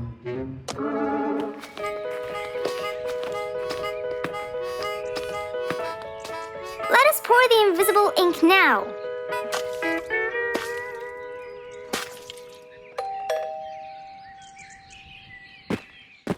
Hey, Roo! Hey, What are you doing? just sitting here, bored. Well, not for long. Yeah, right. Well, think again. Happy birthday. What's this? You have to sprinkle it around to find out. Where? First, on the table. Wow! How did you do that? It's a donut cake! Now try sprinkling all around. This is impossible! It's the coolest thing ever! It's not over yet.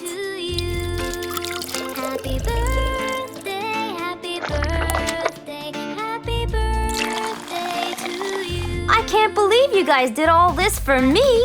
All thanks to Mr. Fox. He was a great help. I can't believe you guys! Thanks! That's what friends are for. Mom, come and see! What wonderful friends you have, Roo! Yeah, I think so too. Because of his friends, Roo's birthday was extra nice. One celebration was not enough, so they celebrated twice.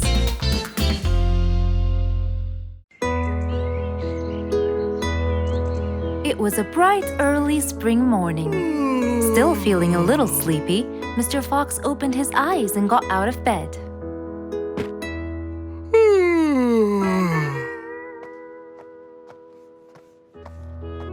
Since the weather was beautiful outside and awfully tempting, Mr. Fox decided to go for a walk in the jungle. The sun was shining, the birds were twittering. It was a very peaceful morning. Well, sort of. Worried that something terrible could have happened to one of the animals in the jungle, Mr. Fox sprinted towards the sound. Are you kidding me? You're the size of an air balloon! Are you making fun of my size, you piece of you? What? Take that back now, you... No! I'll never take it back! This was all your fault! No, it wasn't! It was yours! No! It's always your fault! Now, calm down. Oh, Mr. Fox, I'm so glad you passed by. You're the only one that could solve my problem. Solve your problem? No, Mr. Fox will solve our problem. No way! What you did was a total crime. So not true. You're the one who started it all and injured me, you big There, calm down. And just tell me what happened. He woke me up! Slow down, one at a time. Mr. Panda, you go first. Thank you. Now, I was walking heading to my house when I realized that for me to get there, it will take me 12 minutes.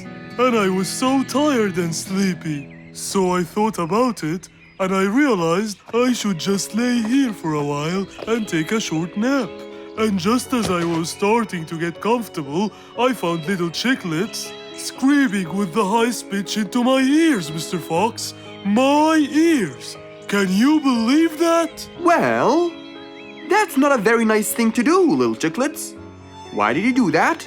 But I didn't, Mr. Fox. And how is that? I was heading to my favorite lake, and I was walking just right behind Mr. Wicks, when all of a sudden, out of nowhere, he decided to lay down and fell to the ground and squeezed my beautiful wing. And if it wasn't for my high-pitched voice, I would have been dead by now. Well, that was pretty dangerous, Mr. Wicks.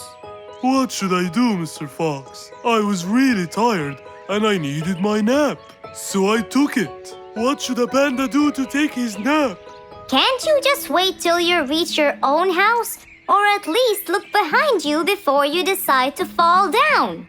My house is 12 minutes away, and all the walking had already stolen away all my energy. I had to take a nap to recharge. I can't keep on walking forever.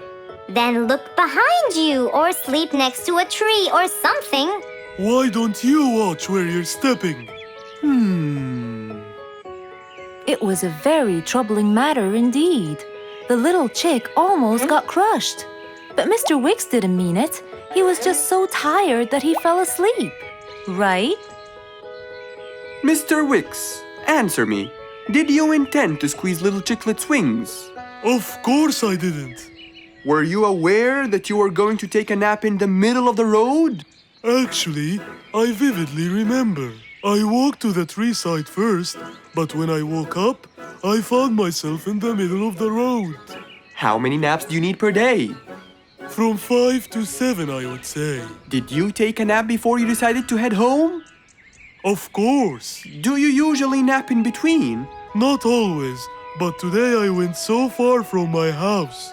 I tried to hurry to nap at home, but you know, I'm too slow. Say no more. I now know the answer. Really? Yes. Worry no more, little chicklets. From now on, Mr. Wicks will always nap at his own house. Just a second.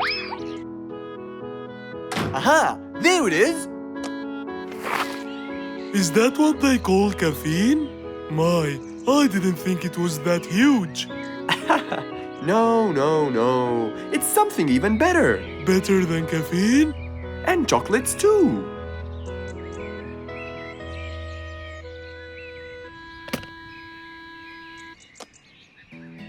Wow! Rollerblades! So you'll be able to move fast and reach your house as fast as you can. Oh, can I try it now? Sure you can. Wow! Whee! Yahoo! Thank you, Mr. Fox.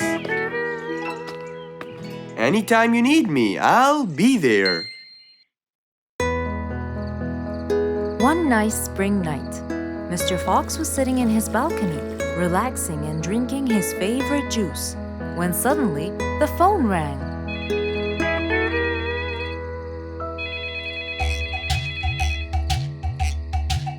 He wondered who would be calling him this time of night.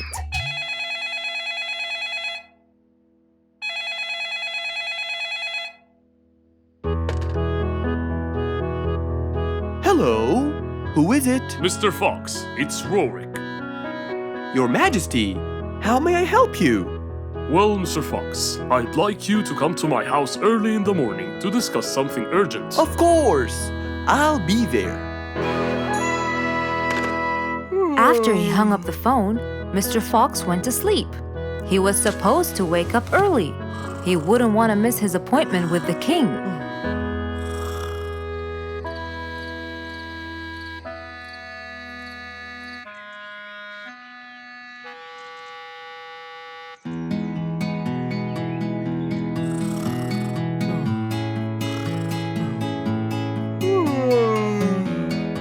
Early next morning, Mr. Fox woke up and went to wash his face.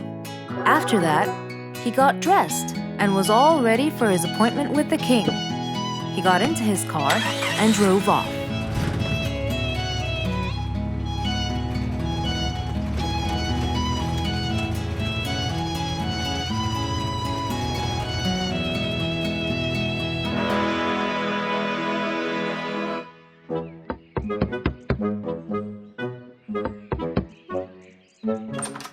Hello, Mr. Fox. One moment, please.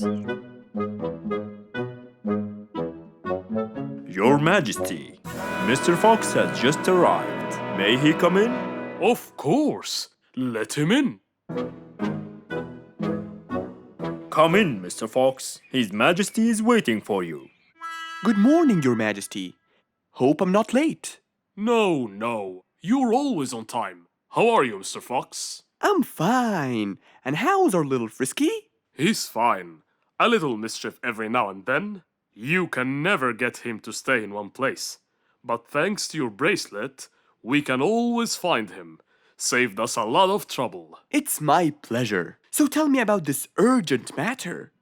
As you know, our jungle's population has been increasing lately. Indeed.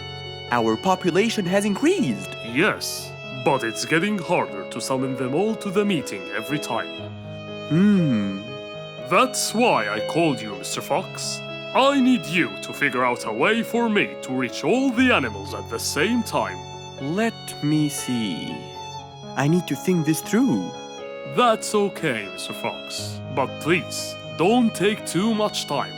Don't you worry, Your Majesty. I will find a solution by tomorrow. As Mr. Fox got into his car to get back home, he thought all the while about the king's request. How could he help the king with his problem? With everything else Mr. Fox has faced, this might be a slightly bigger challenge for him.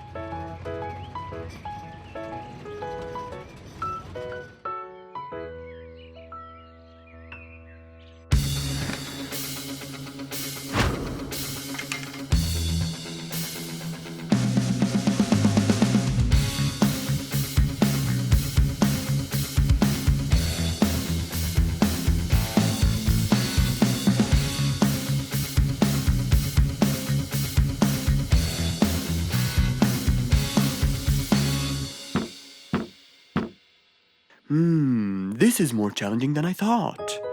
Maybe a short break will help. Mr. Fox went back to his house and sat on his sofa. Since he can't think anymore about the king's request, he thought it would be great just to relax and watch his favorite TV show. Everything was peaceful and quiet. But then suddenly, I got it! Mr. Fox rushed back to his workshop. He quickly designed a new device. He carried the new device to his car, and off he went to King Rorik's place.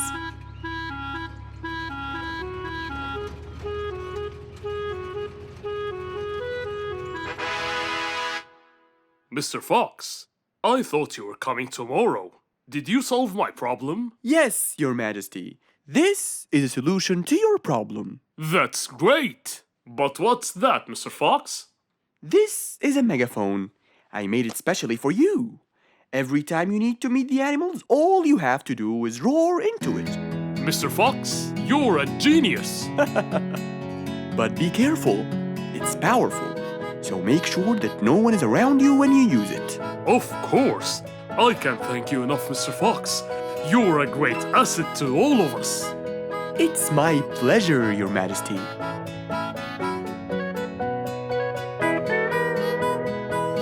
Goodbye, Mr. Fox. Mr. Fox got into his car and waved goodbye to the king. He was feeling happy and pleased. The problem was now solved, and he was able to help out a friend once more. It was a bright sunny day. Mr. Fox had had his breakfast and was now out doing his morning exercises. It was then when he saw Woody, who was passing by. Ah, Woody, how are you? Haven't seen you in a while. I really missed you. I'm fine, Mr. Fox. I really missed you. I hope you're doing great. Why does he look so sad? I hope nothing bad has happened. You look a bit down, Woody. Is everything all right? Are you okay? Oh, Mr. Fox, I really need your help with an urgent matter. Don't you worry, my friend. Big or small, every problem has a solution. I assure you, everything will be all right. Oh, I know, Mr. Fox. I can always count on you. Let's go inside. I'll get you something to drink, and then we can sit down and you can tell me all about your problem. Let's go. Woody followed Mr. Fox to his house. There, Mr. Fox prepared something special for Woody to help make him feel better.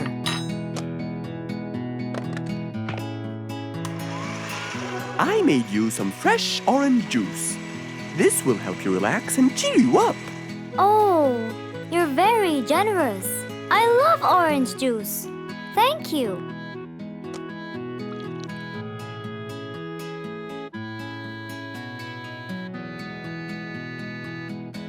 Mr. Fox, I'm really sorry to bother you over and over again, but I had no choice. Oh, no worries, my friend.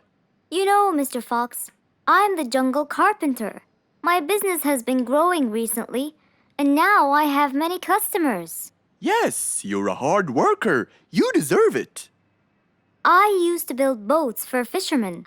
I got famous for my skills, especially after I built Nate the fisherman the boat of his dreams. He went and told everyone in the jungle about it. They overwhelmed me with requests. That's fantastic! I'm really glad to hear that. But Nate came to me yesterday and asked if I could build him a ship. One big enough for him and all his friends, as he is planning to go on a fishing trip. It's for a special trip, he said. Yes, I've heard about that. Well, the problem is, I've never built a ship before, and I have no clue what kind of wood I'm supposed to use. I don't know what to do. How will I build him the ship he needs without the proper wood? Will you help me, Mr. Fox? Whoa, that's a serious problem. I'm gonna have to look through my books. Well, you're never too old to learn something new. I could use some time. I'll call you as soon as I find a solution. I will be waiting for your call. I know you'll be able to help me, Mr. Fox. After Woody left, Mr. Fox started his researches on shipbuilding.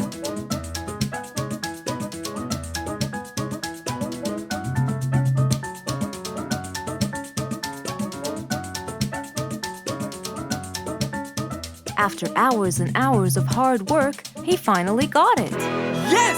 I've got it! But what did he get? We'll find out in the next episode.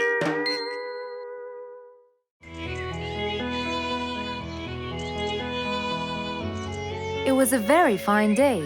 In the beautiful month of May, Mr. Fox decided to go for a walk. So, without further delay, he was on his way.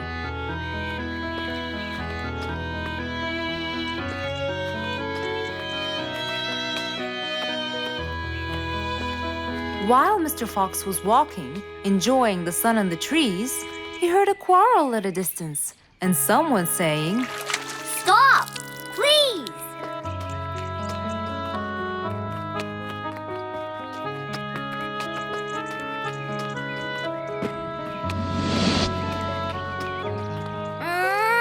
What? Can't a monkey enjoy a spring nap in peace? Nap somewhere else. I don't care. Excuse me? You splash somewhere else.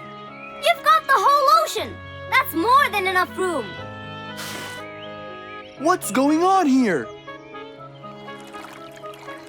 I like it here, and I'm going to stay. You stink! Bingo? Bite me. Bubbles? I gobble you up, but I prefer a healthy diet. What's the matter with you two? I'm calm and happy. I'm just simply awesome. Mr. Fox, can you believe her? Honestly, I don't believe the fact that you two are fighting in this lovely weather. You tell him, Mr. Fox. Such a gloomy monkey. All I want to do is take a nap. Such a gloomy monkey, such a gloomy monkey. Bubbles, stop that. What's your problem, Bingo? What can I say, Mr. Fox? I just wanted to nap on my hammock. But Bubbles kept splashing water all over me. And it's so irritating. As if it wasn't on purpose, Mr. Fox. I just wanted to enjoy spring my way. Can't I enjoy the weather however I please? Of course you can. But Mr. Fox! And you too should enjoy your spring nap as well, Bingo. Finally! That's right. Go enjoy your spring sleepiness some other place. Say what now? You know what? I've got the perfect solution to your problem. Really? Yes, and it's very simple. What is it, Mr. Fox? Wait here for a second. Don't splash water for a short while, okay? Fine.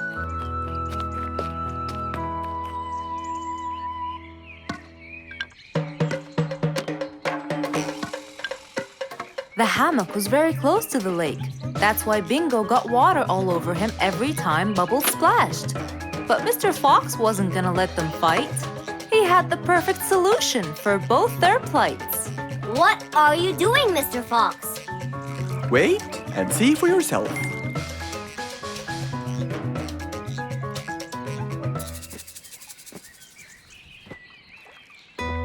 Let's see.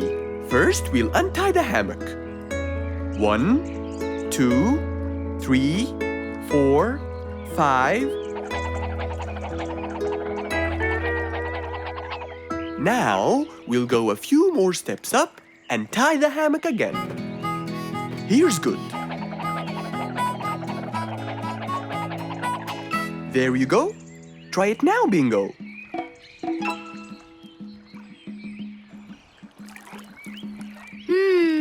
Very comfortable, Mr. Fox. I love it. And the air up here makes me sleepier. Bubbles, give me your biggest splash. Whoa! Ha ha ha ha ha. Whoops. Sorry, Mr. Fox. Don't worry about it. I feel fresh. Mr. Fox's work was done.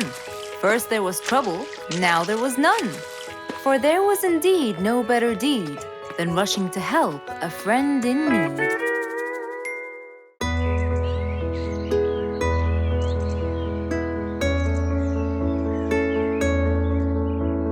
One cold morning, while everyone was shivering in their houses, Mr. Fox woke up and went to watch his favorite team play.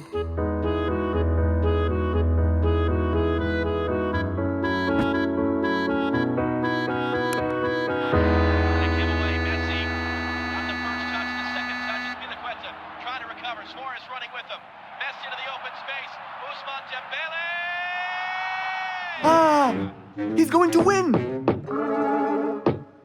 I wonder who could it be so early? Wait a second! I'll be right there! Good morning, Woody! How are you? It's been a long time since we last met. Oh, Mr. Fox, it has been a while. Tell me, have you finished building Nate's ship? Yes, Mr. Fox. I used teak and bamboo. Nate liked it a lot. He took it out on a trip. He and his friends had so much fun.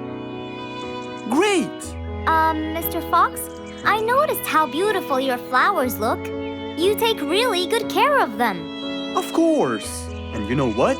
I'll tell you everything I know about flowers. Really? Thank you, Mr. Fox. Come in and have a seat while we talk. Okay. Woody followed Mr. Fox inside. Feeling a little cold, he waited patiently while Mr. Fox prepared 2 nice bowls of hot soup for them both. Here you go. Thank you. It's delicious. Glad you liked it. Now tell me, what's bothering you, Woody? How did you know that something was bothering me? I know you all too well, my friend. Okay. You know, it's really nice and warm here. Yes, warm weather helps me think and relax. Well, Mr. Fox, I'm sure you know that I've been a carpenter for a long time now. Of course. And during the winter, my business blooms. And my customers increase because I sell them the wood they use for their fireplace. Very good. But where's the problem? The problem is, they're not all the same. So each customer needs the wood to be suitable in size for his fireplace. That's true. And as you know, I work alone. So I take so much time and effort to cut and adjust the wood to suit each and every customer in this jungle. Sounds like a serious problem. He looks really worried. Okay, Woody, why don't you come with me to my workshop? It's round the back. There, we can think together and I can invent something to help you solve your problem. I really hope so, Mr. Fox. Don't worry, we will. I know. And you taught me that there's a solution to every problem. And Mr. Fox solves every problem. Ha ha ha! That's right, Woody.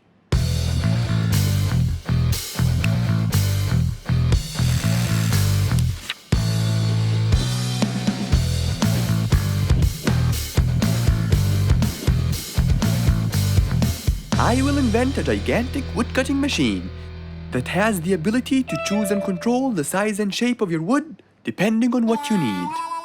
What? Really? Aw, you're the best, Mr. Fox. I'm just going to need some time to build the machine. You got it, Mr. Fox.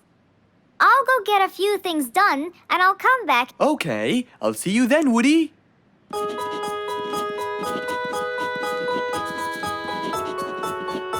Mr. Fox started designing his cutting-edge invention. He knew that is exactly what Woody needed to help him with his carpenting business. And because he was making this device for Woody, he thought he'd add a bit of color to make it all even more special. Finally, this is it. Mr. Fox's size-adjusting wood-cutting machine.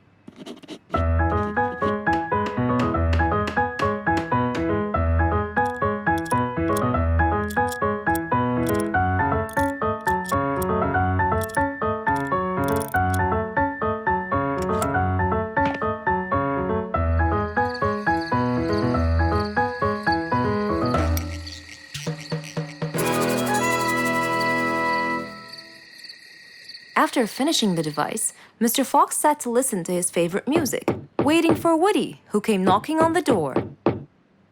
Hello, Woody. You're right on time. Have you finished building the new machine for me, Mr. Fox? Of course I have. It's in my workshop. Let's go see it.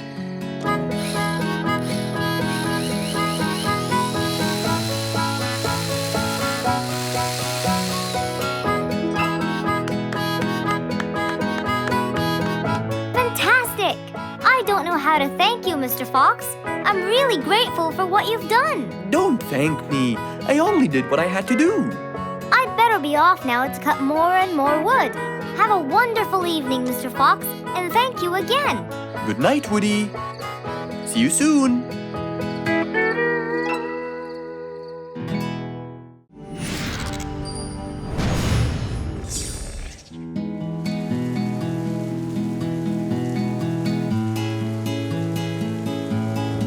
One stormy winter night, when most of the animals stayed warm in their beds and turned off the lights. There was thunder, there was lightning, and Woody the Woodpecker found it frightening. He knew he was in trouble, for his house will soon become rubble. Oh no! What am I going to do? I better go to Mr. Fox before things get worse. With a nice cup of hot chocolate, Mr. Fox continued reading his book when the doorbell rang. It was winter. No one would walk in the rain unless they had a complaint. Woody, what are you doing walking around in such cold weather? Hurry, come in.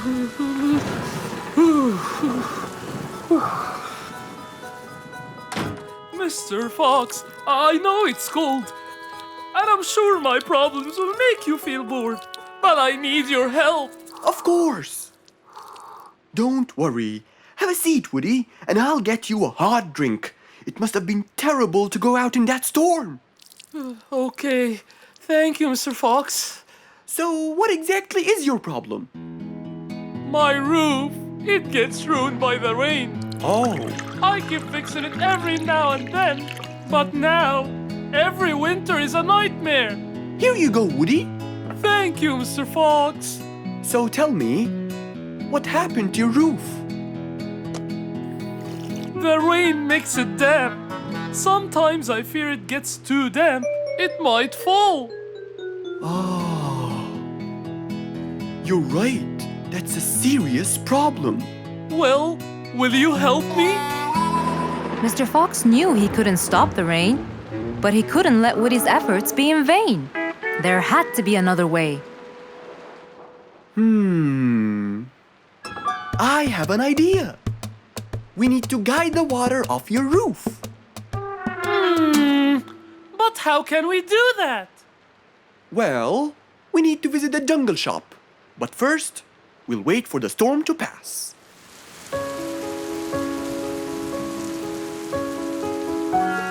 Finally, the storm faded away, revealing a bright, warm, sunny day. I think the weather is better now. Let's go, Mr. Fox. Mr. Fox and Woody hopped into the car, and off they drove to the jungle shop. So, what will we buy from here, Mr. Fox? A sloped roof. A roof? But how will we transport it? Oh, don't worry. There's a new type of roof. They sell them like, pieces of a puzzle. Oh, that's smart! Yep. Mr. Fox and Woody chose a nice big red roof. Then, off they went to Woody's house. Mr. Fox got a ladder and climbed up. He started to fix the roof from the top. Now, all we need is to put the pieces together.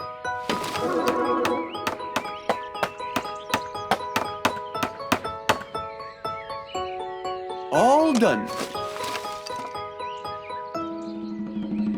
I'm coming down. Wow! It looks great!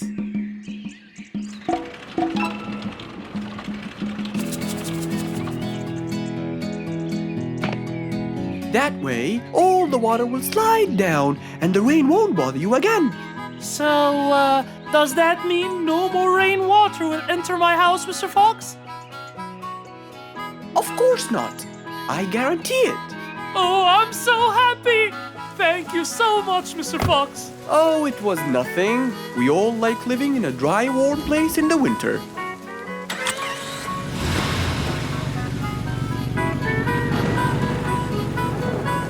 Woody thanked Mr. Fox, for now he could enjoy the warmth and comfort of his house.